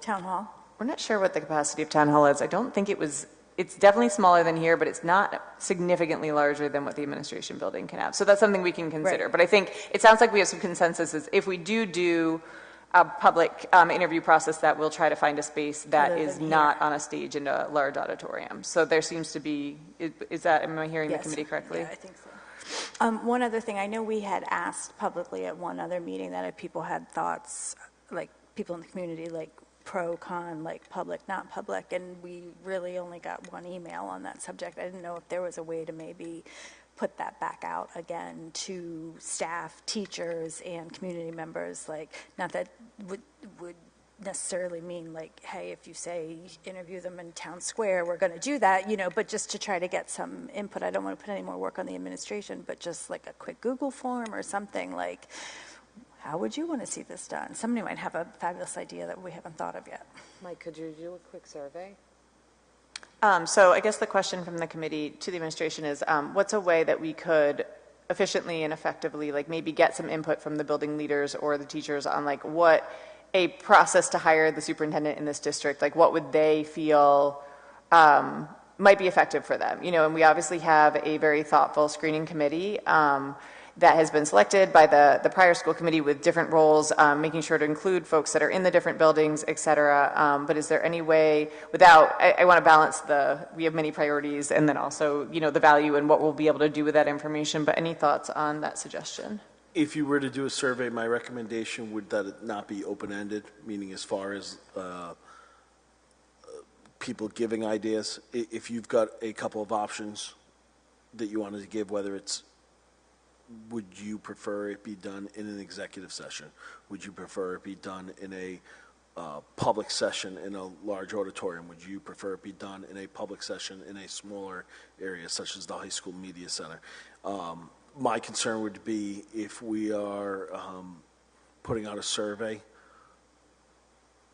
I know from putting out surveys and reading the results, we've had 12 to 1,500 responses on some of them, and going through that information and formulating it is, when it's open-ended, is incredibly time-consuming and sometimes just leads to more questions and not the clarification. So I would recommend providing options where folks can choose.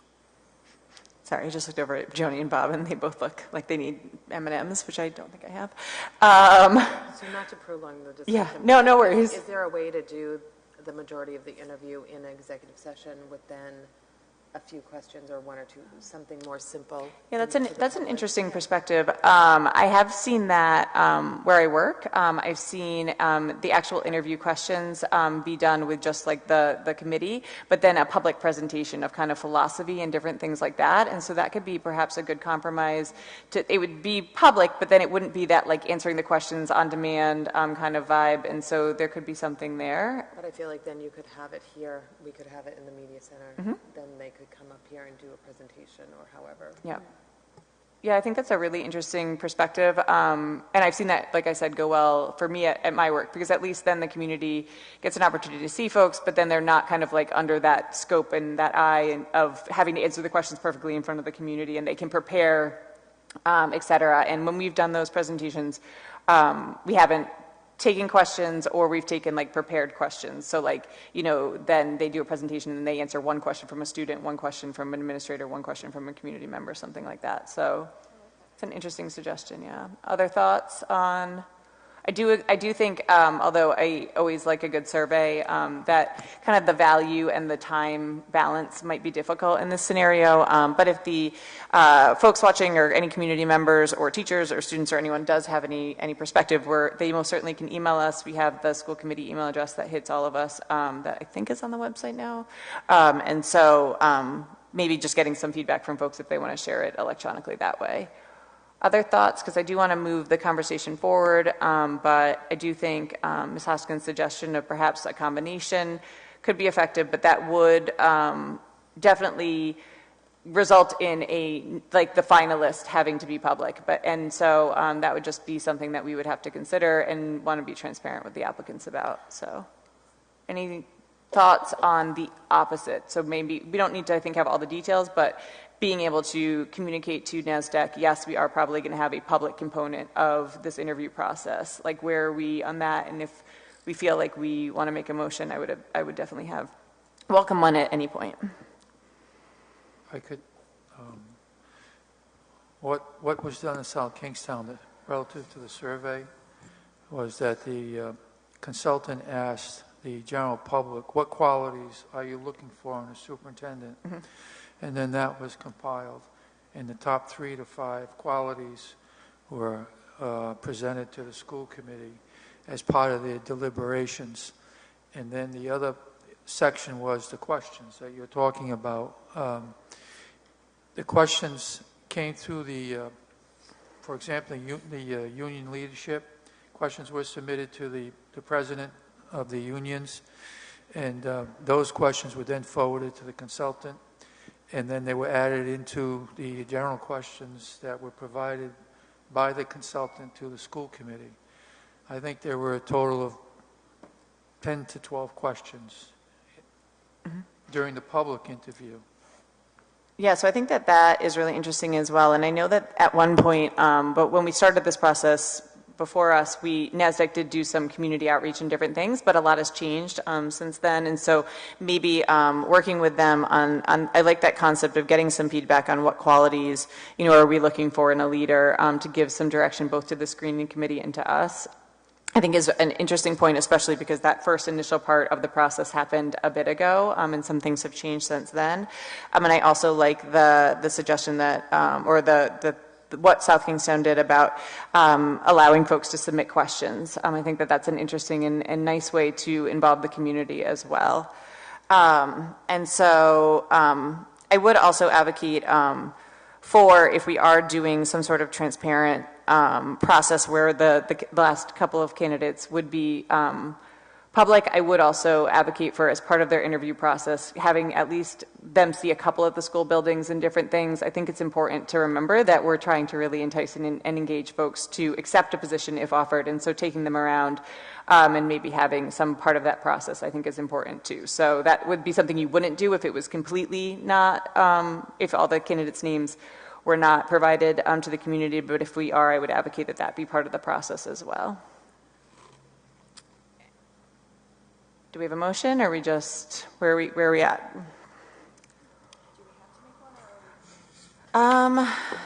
Do we have to, or are we still just?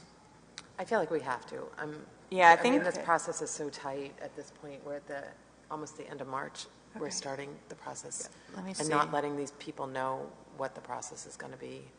Okay. Do you want to make a motion? Do you want me to try it? I think I can do it. Okay. I'll see if I can get it off my head, and then we can always, if I have a second to my motion, we could always amend it as needed. But so I would move that we have the superintendent final interview process be in front of the community via a presentation or some sort of formal like conversation, with the interview being an executive session, therefore making the process transparent but also comfortable for the applicants. Okay, so we have a motion for myself and a second from Ms. Lima, and we'll open it up for discussion. Hearing kind of the conversation we've had and the research that's done, I really think being as transparent as possible to get buy-in from the community is essential, which is why I made the motion, but I also very much appreciated Jenny's suggestion of doing the interview process in the executive session so that the candidates can be as comfortable as possible, and also Mr. Bridey's suggestion of doing it in a location that isn't as intimidating as an auditorium. And so I think that hybrid will allow us to make the candidates really comfortable, but I do think transparency at that point in the process is really important for the community, and making sure that especially teachers and students and community members are confident in the leader that we're picking, and that we can do some of these other things to also get some feedback from the community as well. Other discussion on the motion?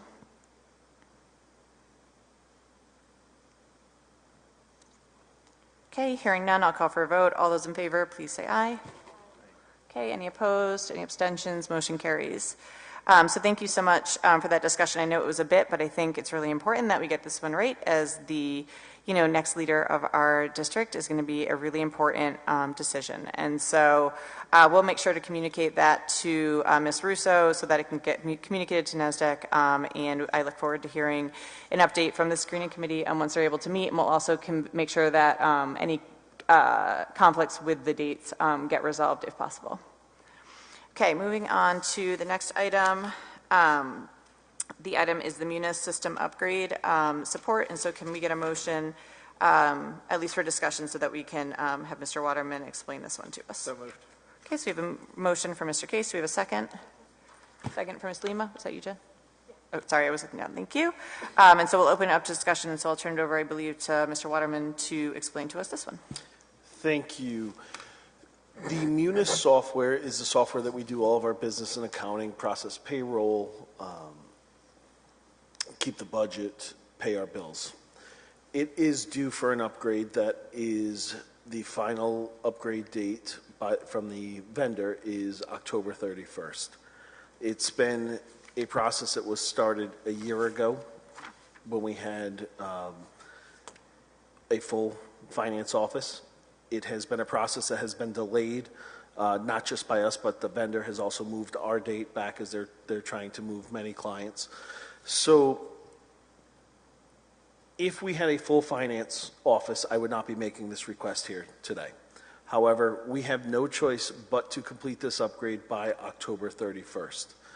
So I reached out to the town to see, because the town also uses the same software package, to see how they are handling their upgrade that they are currently underway on. I believe their upgrade may be completed. I believe they have an April or May targeted date. So last spring, they went out to bid to bring in a company to help them. The company did help them, did their initial review, spent many hours working their upgrade. During that time, the town, I heard this from their finance folks, actually decided to end their engagement, and they brought in a full-time employee to not only help with this upgrade, but to manage, it's called Munis, to manage their Munis system and also serve some roles in the finance office. I reached out to that company earlier this month or last month and spoke with them as they had won the bid and asked, inquired about their services, shared with them where they were, and they gave me a proposal which would take approximately 150 hours, up to 150 hours, to evaluate where we are in the process, and then from there they would give us a cost for them to complete the upgrade. The cost for them to evaluate where we are at 150 hours was between $27,000 and $28,000. So I gave them, I asked them, I said, can you tell me what a total project completion would be? And it was somewhere in the range of it'd be looking around $200,000. So I reached out to Munis at that point and said, and simply said where we are. We're short finance folks. We've never, nobody, the one person who is in our finance department has never done an upgrade. What services can you provide to us to help us through this upgrade? And they said that they don't provide upgrade service, but they referred us to a firm that they've referred other clients to.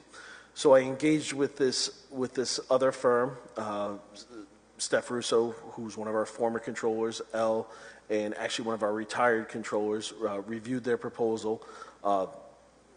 The three current employees met with them on a phone call, had a question and answer, and they sent us a proposal, which is what I'm asking for approval tonight, for a total completion of not to exceed 400 hours of work at a total cost, including 2 on-site visits, for a total cost of, and I don't have the exact dollar amount in front of me, it was 83, it was less than 84,000, but it was 83,000 dollars. Sorry, yep, 83920. Thank you. Thanks. Okay, so further discussion on this motion? I have a question. So you said it had to be completed by October 31st. How long does the process take? So I actually asked that question today. So we will, once we are ready to move forward, we will engage with Munis and say, what is our upgrade date? Because they actually give us the date of upgrade. We have from last year, we have an upgrade date of June 6th, I believe, and Munis knows that we're not hitting that date because they haven't been engaged with us. We haven't been engaged with them, so they know that that date's moving. But I asked the vendor, I said, if this was approved tonight and we signed tomorrow and you moved forward, what is the earliest possible date you expect this work to be done? And they said the earliest possible date, barring any hiccups, and with us being able to engage with them at the drop of a hat whenever they wanted. So like we're talking ideal circumstances, they would be able to go live mid to end July. Now that would not be a great time for our finance office with July 1st being the start of the new year. So we would have the flexibility, in an ideal setting, we would be going live sometime in early October. Mike, just a clarifying question for process. Because of the amount of this, don't we have to get bids? So that anything over, we would have to get bids. And one of the things in using the I was hoping to be able to, with the other company, use the RFP that they had already done because they were willing to honor the same terms. But what I can say is that this proposal I have in front of you is significantly less than the bidder that was selected by the town. Yeah, and I greatly appreciate that, but I feel like I'm not going to be able to support your request because I feel like we have to follow our purchasing practices and get multiple bids to be able to assess if this company, like even though I know that it's less than what the town used, like I'm concerned about breaking a rule because I believe I just looked it up, it's anything over 5,000, right? I think it's been changed to 9,000 now. The purchasing guidelines were refined. When were those refined? I believe those were refined I think it's 9,000 now. We did it this year. Yeah, no, and I agree with you on that, and that's my concern too. But I guess second to that concern is that the town is doing it themselves. Assuming we eventually have a finance department, is this something we can do ourselves before October 31st? And if we don't complete it by October 31st, what happens?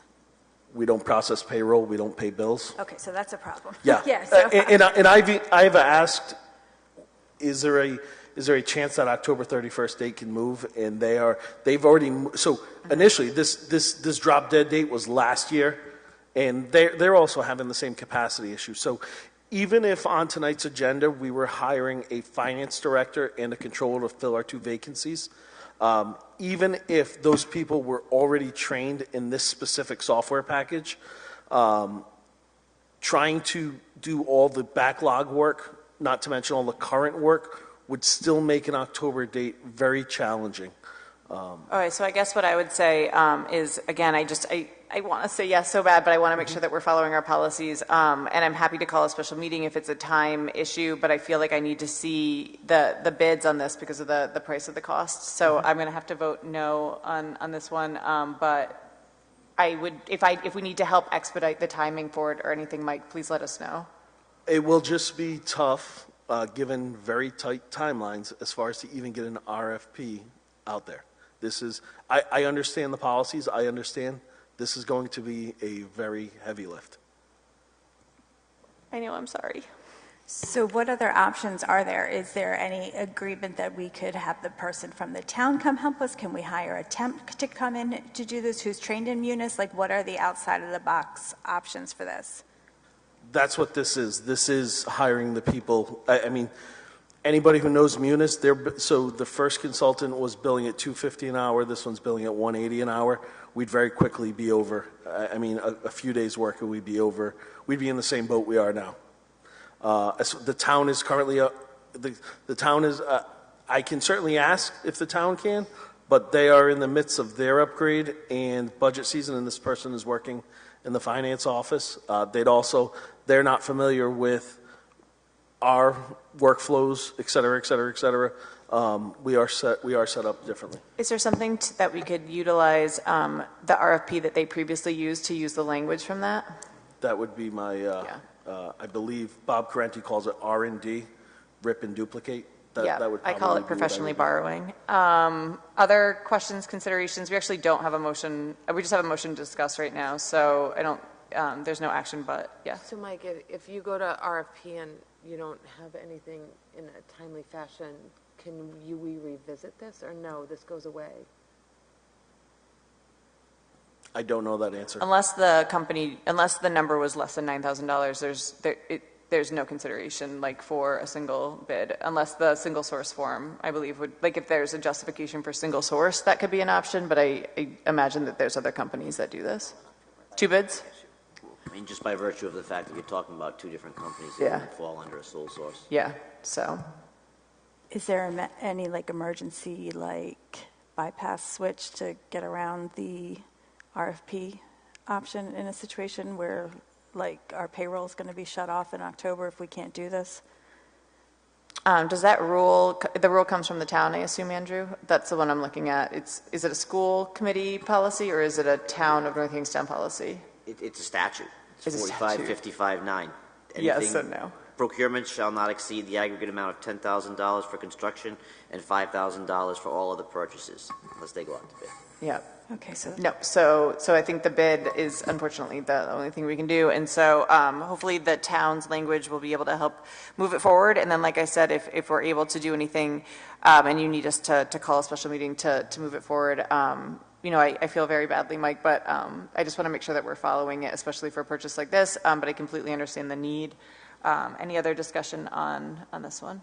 No, I agree with you. It's unfortunate. I wish that we could, but I just, especially since it's statutory and not even like a one of our policies, that we might be able to find Suspend or some ways temporarily suspend. And so just a point of clarification, if I was bringing forward the first company tonight, we would be able to accept them at a cost of $200,000. And I know that is not Yeah. directed at you, that is Don't just hate the player, hate the game. Yeah, no, Yeah. I get it. And that is unfortunate, but yeah. Understood. I know. Okay, any other discussion on this one? Okay. Thank you so much for that, Mike, and hopefully we'll be able to move it forward quickly.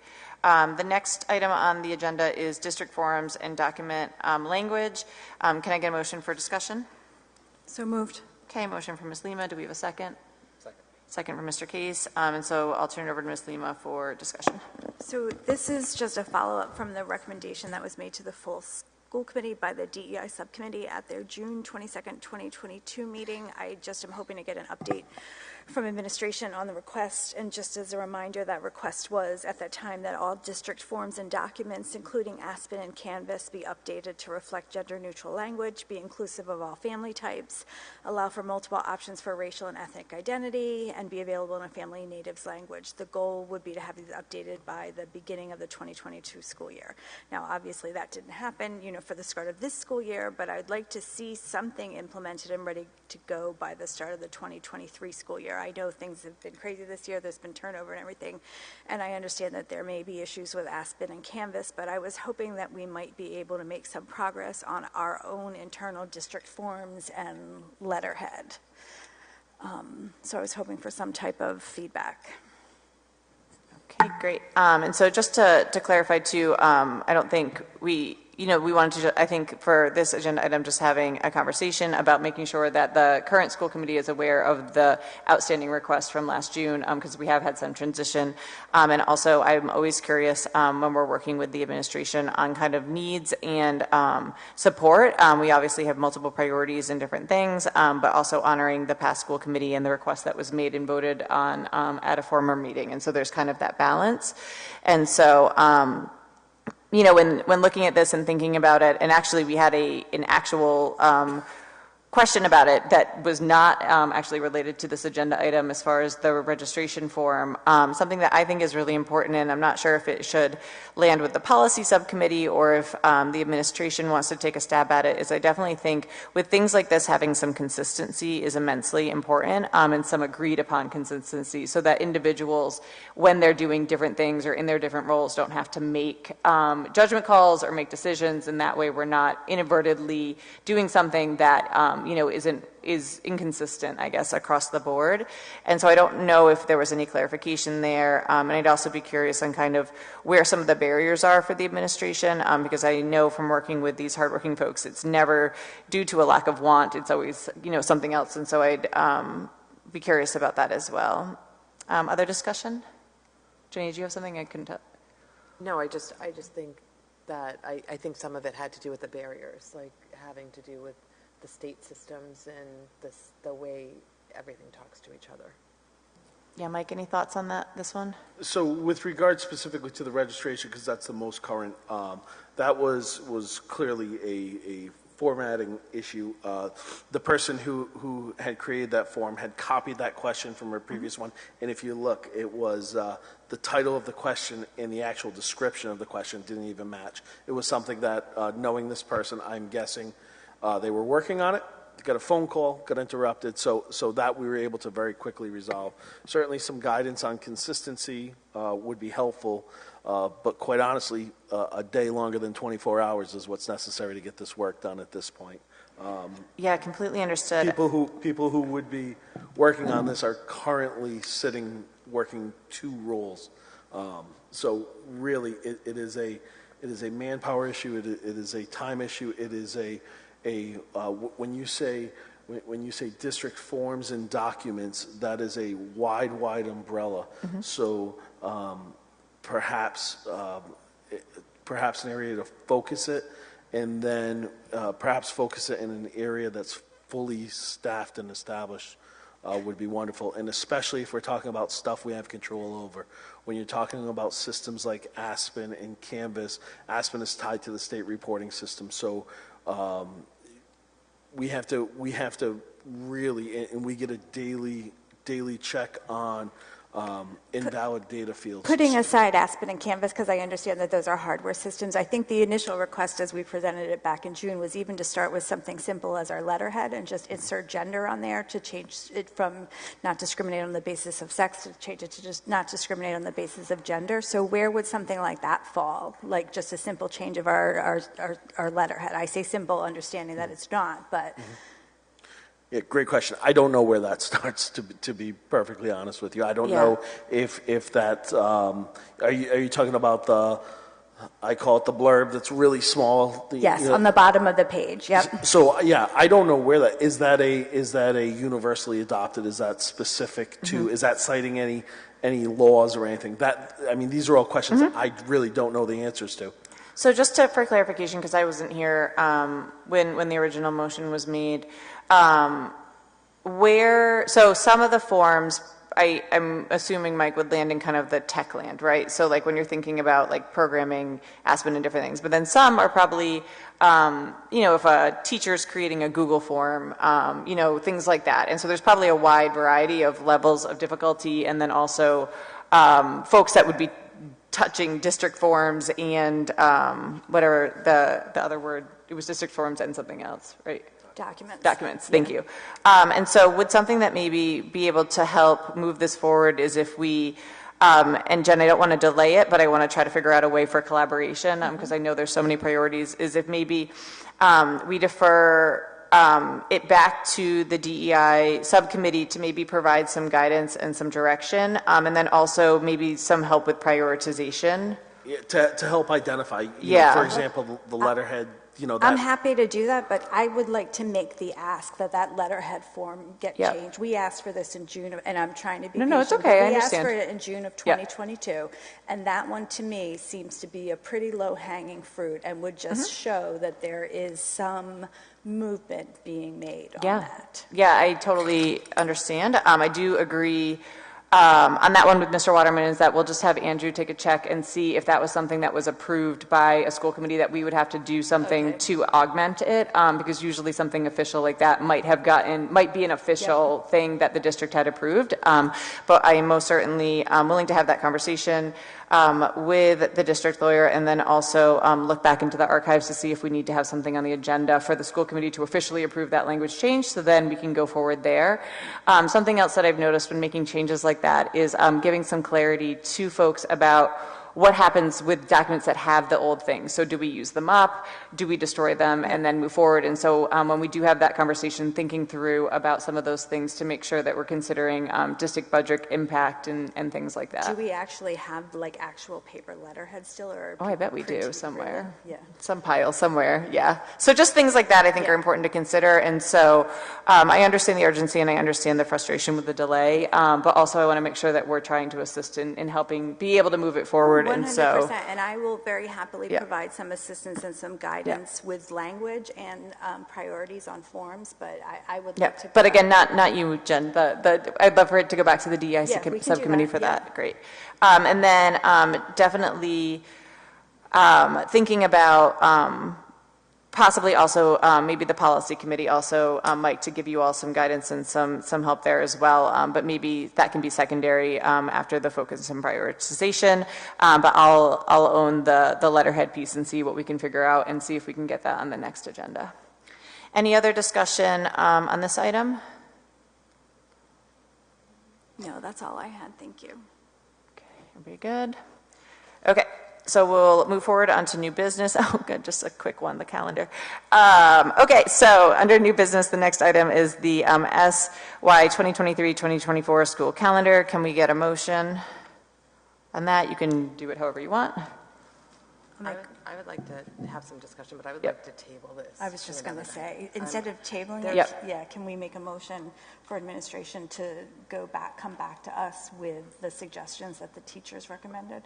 I agree. Yeah. Can we do Yeah, so somebody make a motion if you want. I would like to make a motion that task the superintendent with looking at the adjustments to the calendars that were made, including the half-days, for sure, looking at adding back in the 22nd of November, moving April 23rd. Could we, oh, sorry. What I would, hold on one second. Actually, I'd actually, and I very much appreciate that we heard from some of the teachers today, but I'd love to hear from the administration too on the calendar. And so can we just open it up for discussion? I'll turn it over to the folks that worked on the calendar to hear that. And then if we have some clarification, we can go from there. I'll just make a motion to have the superintendent revisit, come back with adjustments to the calendar. Yes, we'll do a motion for a review of the calendar, and then do we have a second? Second. All right, so second from Ms. Lima. We'll open it up for discussion, and we'd love to turn it over to the administration to walk us through the calendar. Sorry, we got ahead of ourselves because we're tired. Come on up, Bob.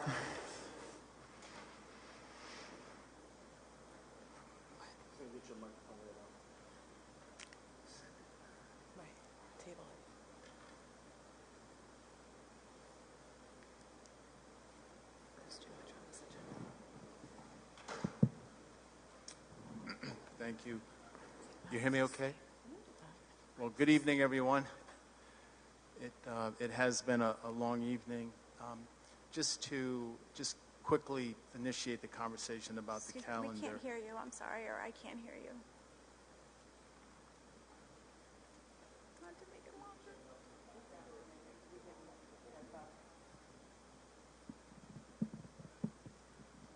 Is this better? Much better, thank you. Okay. All right. Thank you, everyone. And I know it's been a long night. I think it's important to know that, based on my experience as a central office administrator, especially as a superintendent, conversations around the calendar seem to go on for some time. And you're looking at the first draft. So I would imagine that we'll probably be making some changes to what you have in front of you. But I do think it's important for you to know what has gone into the conversation about creating this calendar. And we did meet with administrators. We did meet with the union, And the union, just so that you all know, had no issues with the calendar that we presented. We consulted with the Jamestown school system, specifically Dr. Ken Duva. Dr. Clark was involved from a professional development standpoint. And truth be told, and I think you all know that providing the professional development around right to read has handcuffed us to a certain extent. Mike was involved in the conversation, and Jules Palazzo really helped us put everything together. So that being said, you know, I heard what was said, and we did consider many of the things that the Wellness Committee did recommend.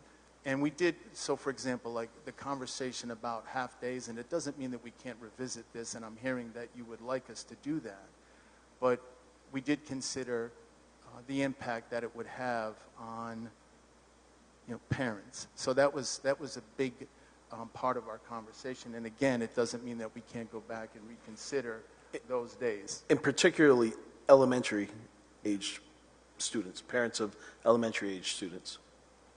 So again, I think it's really difficult to reach consensus on a calendar, given all of the factors that come into play. But we were able to reach a consensus. And again, I don't know that there's a difference between the Wellness Committee made up of educators and the union made up of educators. And the union, like I said, I mean, they had no issues with the calendar. That being said, doesn't mean that we can't go back and make some changes.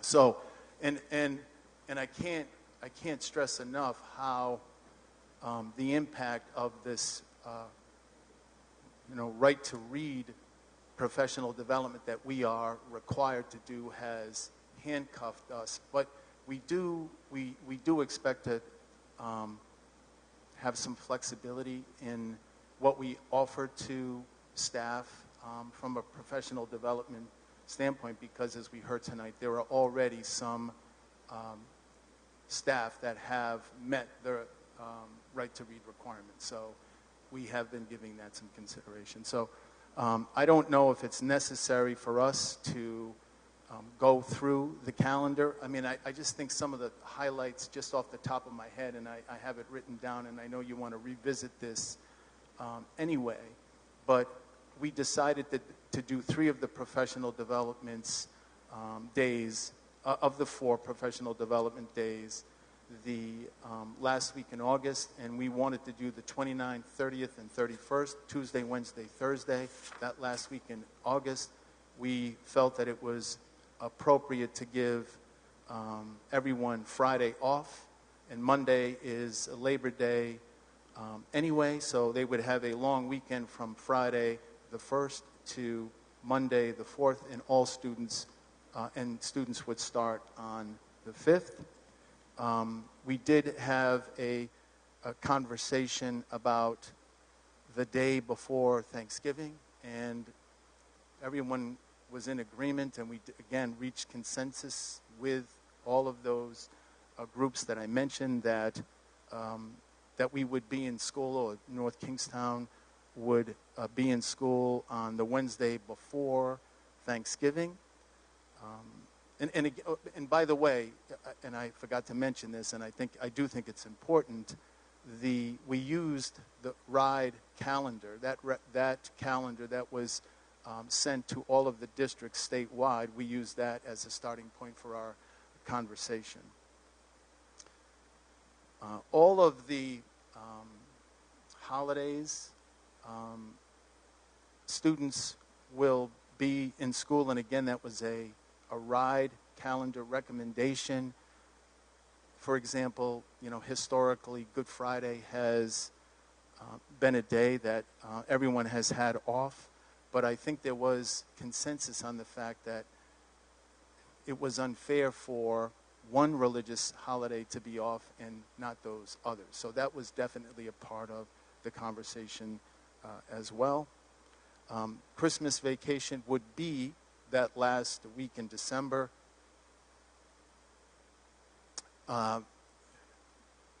February vacation is back. That was also on the state recommended calendar. I think everyone was in agreement that we needed to provide that week off for everyone, and that is on the calendar that we recommended. RIDE did initially have a different week for April vacation. They did revise it, and the week of the 15th of April is now the April vacation day. And last but not least, I guess, all of this being considered, the last day of school would be June 14th without any snow days or any other changes to the calendar. So that was, our thinking in putting this calendar together, and I do think that, we did expect that there would be some conversation and perhaps some revision to what is being presented to you this evening. And Bob, if I may I think you may have missed one date. April 23rd is a very awkward date. That is a presidential primary date, and that is coming off of the statewide calendar. During presidential elections, many, I don't want to say all because there could be one or two that isn't, but many of our buildings are used as polling places.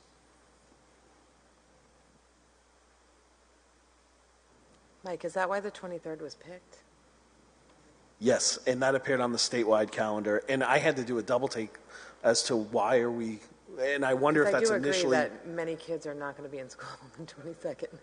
So, and let me raise this as a parent who would love to take my kids to Disney, because we just went through this in February, right, where we had a 3-day week with a very short work week, and I can tell you our attendance numbers were down.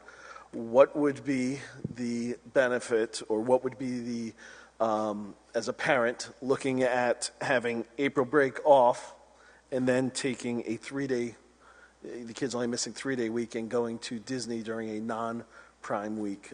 That would just be my concern with doing that Monday. But yeah, that Tuesday the 23rd is certainly not an ideal placement, but one we don't have any control over.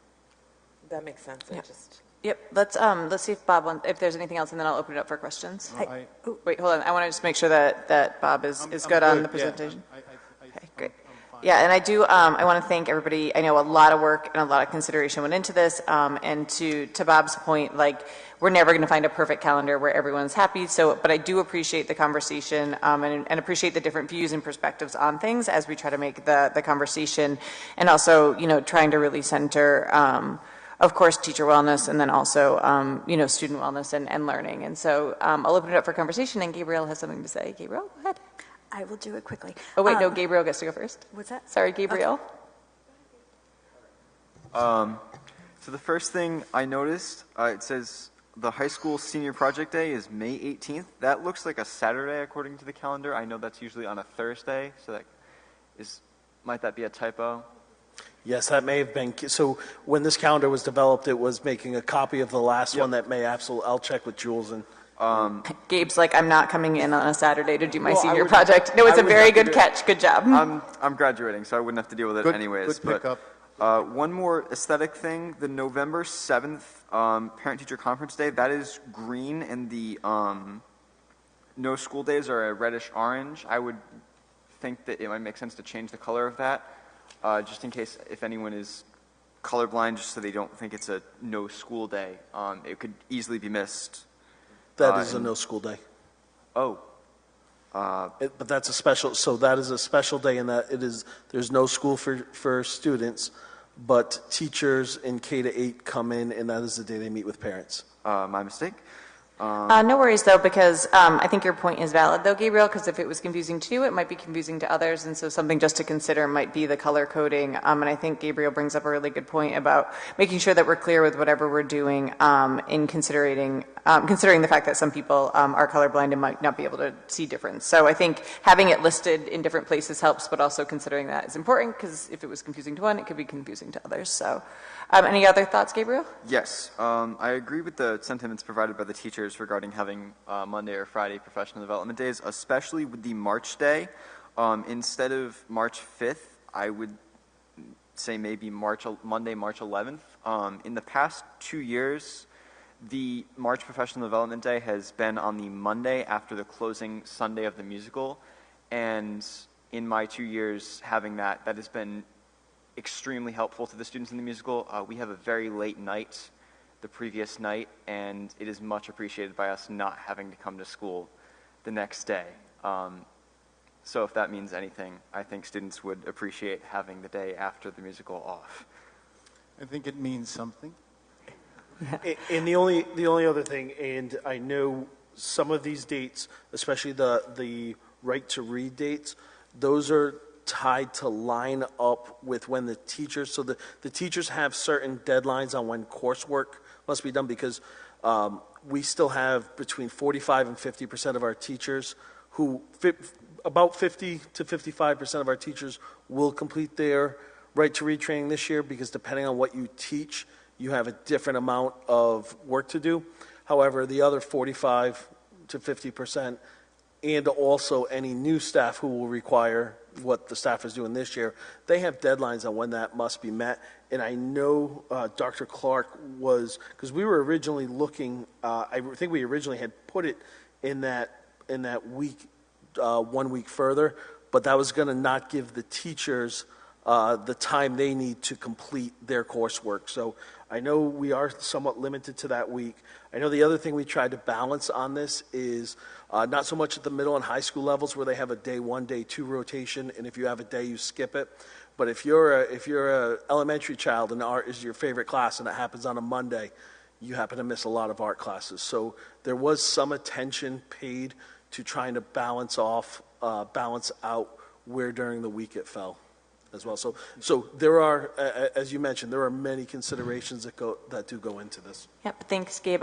Jen, did you have something? Just really quickly, I think that, I don't want to speak for everybody, but I would like to see this come back with consideration given to the PD days being moved to the Mondays and the Fridays, and to the half-day PDs that the teachers had requested. I think it's important for what the teachers requested. And just quickly, I know you spoke about the fact that you discussed with the teachers the Wednesday before Thanksgiving, but I'm not quite sure that the parents in the district will agree with you about not having that Wednesday before Thanksgiving off. So that's something to consider also, that we've had that for at least the past 5 years, so losing that could ruffle some feathers. I agree with you about not celebrating any religious holidays, but I know in the past the district has had massive amounts of call-outs and actually had to reverse the decision one year to not have Good Friday. So I'm fine with not including it, but I just want to make sure that the district has a plan to deal with any call-outs that day, so that we don't end up in a situation like that again. So Your point is well taken.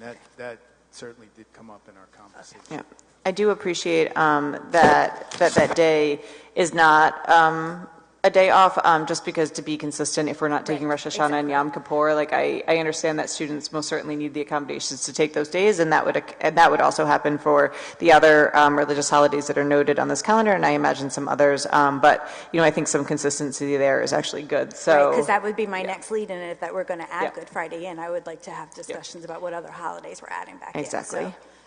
in. Something that I just wanted to note is if the right to read days, and this is like literally just not a typo, but clarity for some of the folks and the teachers, if I understand that we'll be having the teachers that still need to complete the right to read days, we'll be doing those on the 16th and the 5th, but it sounds like that will be a generic professional development day for those who have completed that, and so maybe just in the revision providing some clarity on maybe just putting, PD day / right to read complete, something like that, so that folks understand that if they are done with right to read, that they're still coming in, they're not coming in for PD. The statute says any days that we reduce from the 180, we must be dedicated to right to read.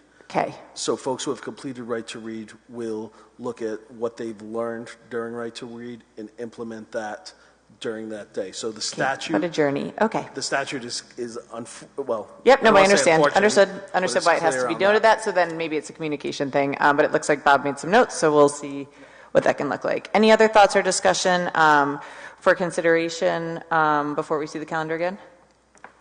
Can I just forgive me, Ms. Sleeman. One other thing is the Rhode Island state calendar lists October 9th as Columbus Day / Indigenous Peoples Day.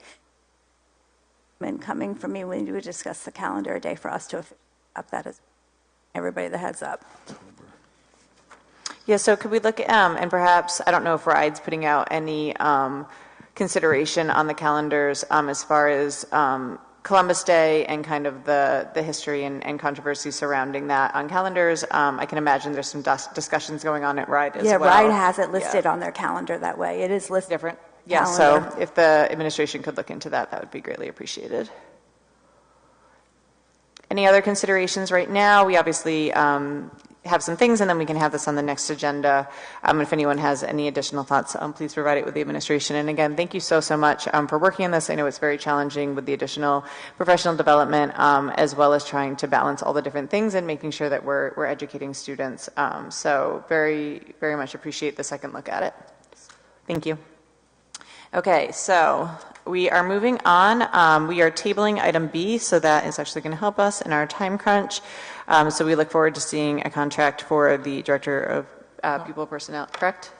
No. We're not tabling that? No, I'm not recommending a table. I'm recommending that I'm going to withdraw this appointment. Okay, so we're withdrawing we're withdrawing it from the agenda. Okay. So that is, I don't think we need to do anything for that officially other than Frank withdrawing it. So we'll withdraw that and move forward. And so the next item on the agenda is the replacement of a piece of playground equipment at Stony Lane Elementary. Can I get a motion so we can discuss? So moved. Okay, motion from Mr. Case, second from Ms. Lima. I'll turn it over to Mr. Waterman to present. Yes, this is a quickly. Oh, I'm sorry. This is quickly.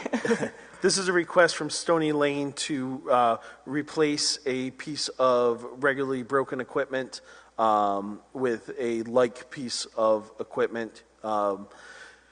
The funding for this comes from a grant that Stony Lane received from Representative Casimiro, and the other half of the funding will come from PTO sources.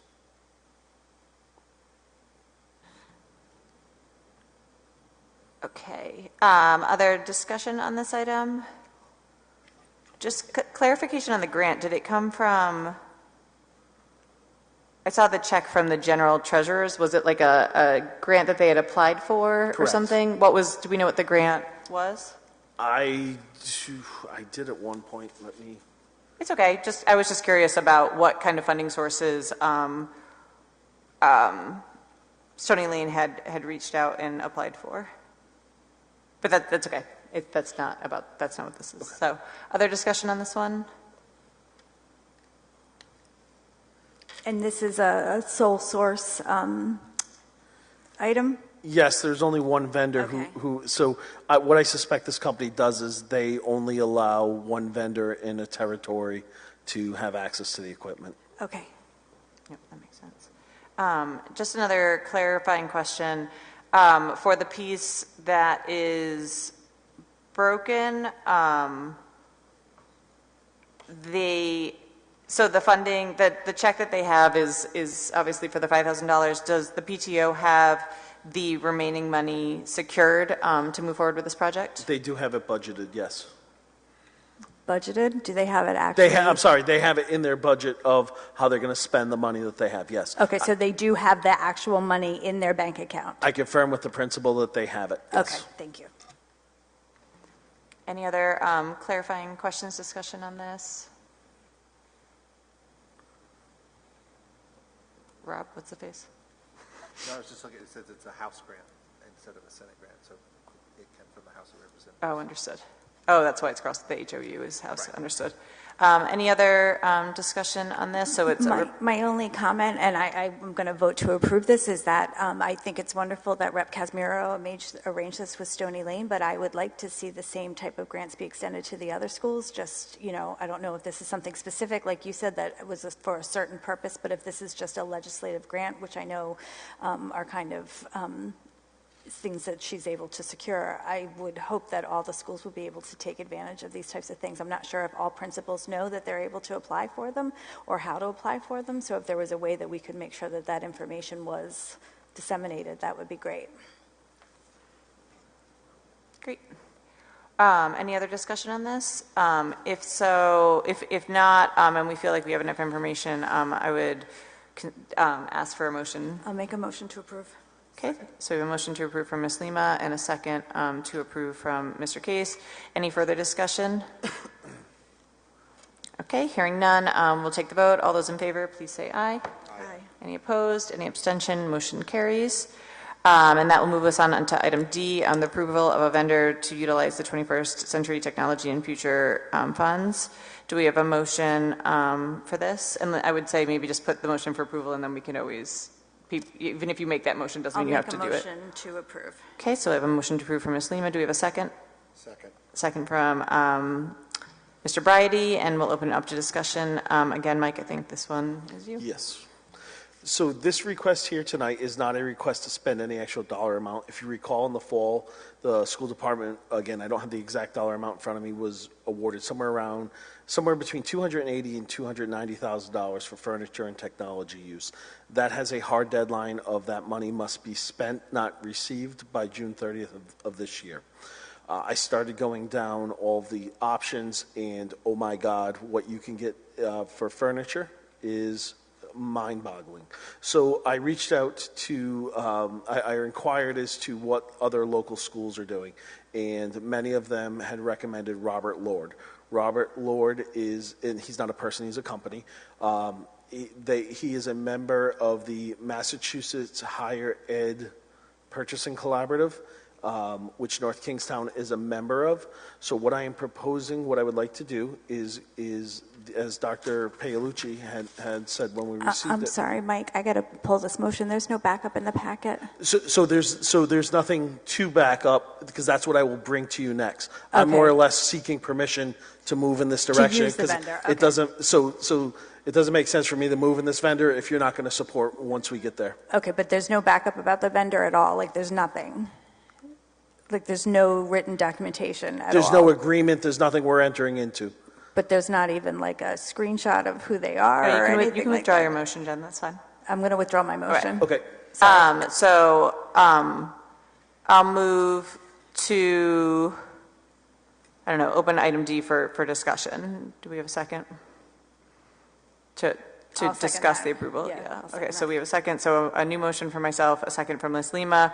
So we'll resume discussion. And so, Mike, can you clarify for me what the approval ask is right now? So just I what I'd like understand? to do is engage with this company who will come in and they do design work.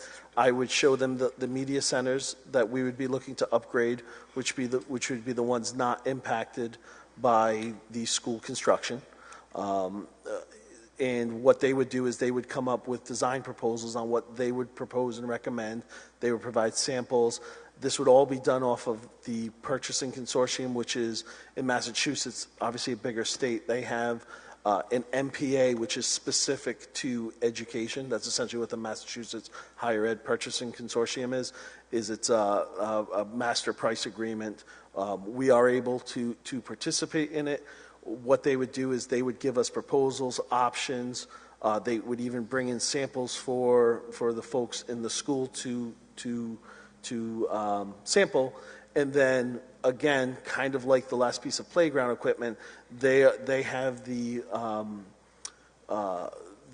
pricing agreements set with the vendors to provide that furniture. So what I would be doing is I'm seeking permission to go that route, and then I would be bringing those proposals back to you, and you would be approving the actual purchase.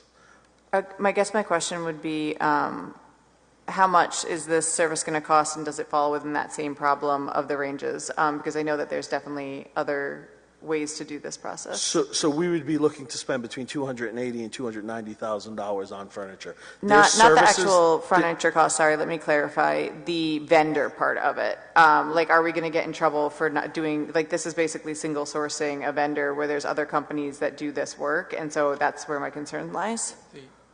The state does all that vetting, and they create the list.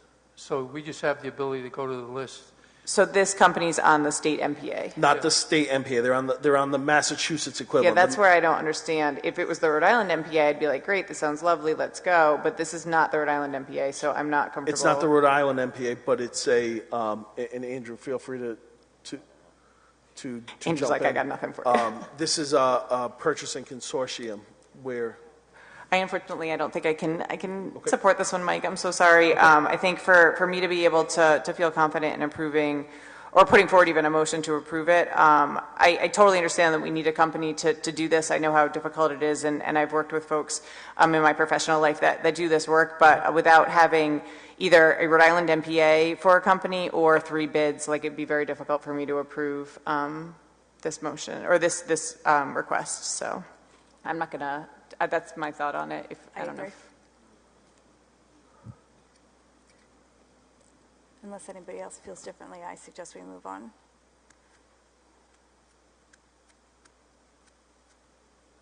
Don't you need clarification? No, I just said it was discussed. Yep. Yep. Andrew, you checking on something or? Yeah, I'd like to research that Massachusetts consortium Yeah. issue. Okay. So we'll look into that, and then again, if we need to call something before our next meeting, Mike, to be able to help you move forward, please let me know. And then the next item E, I don't know if it's a formative item. I suggest we table this because the quote that's attached has expired, and we move this for discussion at the next meeting. The quote, in talking with Kevin Gormley, the quote is still valid. While the date You can on it's attach expired- that to us. I'm not shouting, it's just the mic is in my face. Understood. I was like, Jen, that seems aggressive. So then you can just resubmit it for the next meeting with an update stating that the quote is still valid, please. Certainly. Okay, thank you. Okay, so we'll table item E.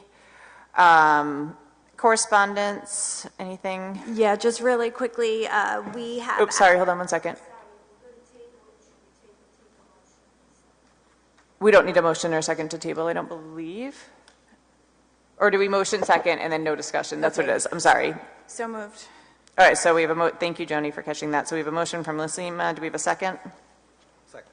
Second from Mr. Case. It's a motion table, so we don't need discussion. All those in favor, please say aye. Aye. Any opposed? Any abstentions? Okay. So moving on to correspondence, Ms. Lima. Correspondence, really quickly, we do have an email address that allows you to email the entire school committee at once. It's schoolcommittee@nksd.net. You can find it on the district website. We're requesting that people use that moving forward, effective with our next meeting. We're going to be summarizing emails that are sent to the whole school committee during the correspondence part of the agenda, the way that the town does. Okay, thank you very much. And, just to clarify that, people are more than welcome to email individual members of the school committee, but if they are emailing all of us, they can use that convenient tool and it will go to the entire school committee. But just a reminder to the school committee, do not reply all because we don't want to violate the Open Meeting Act.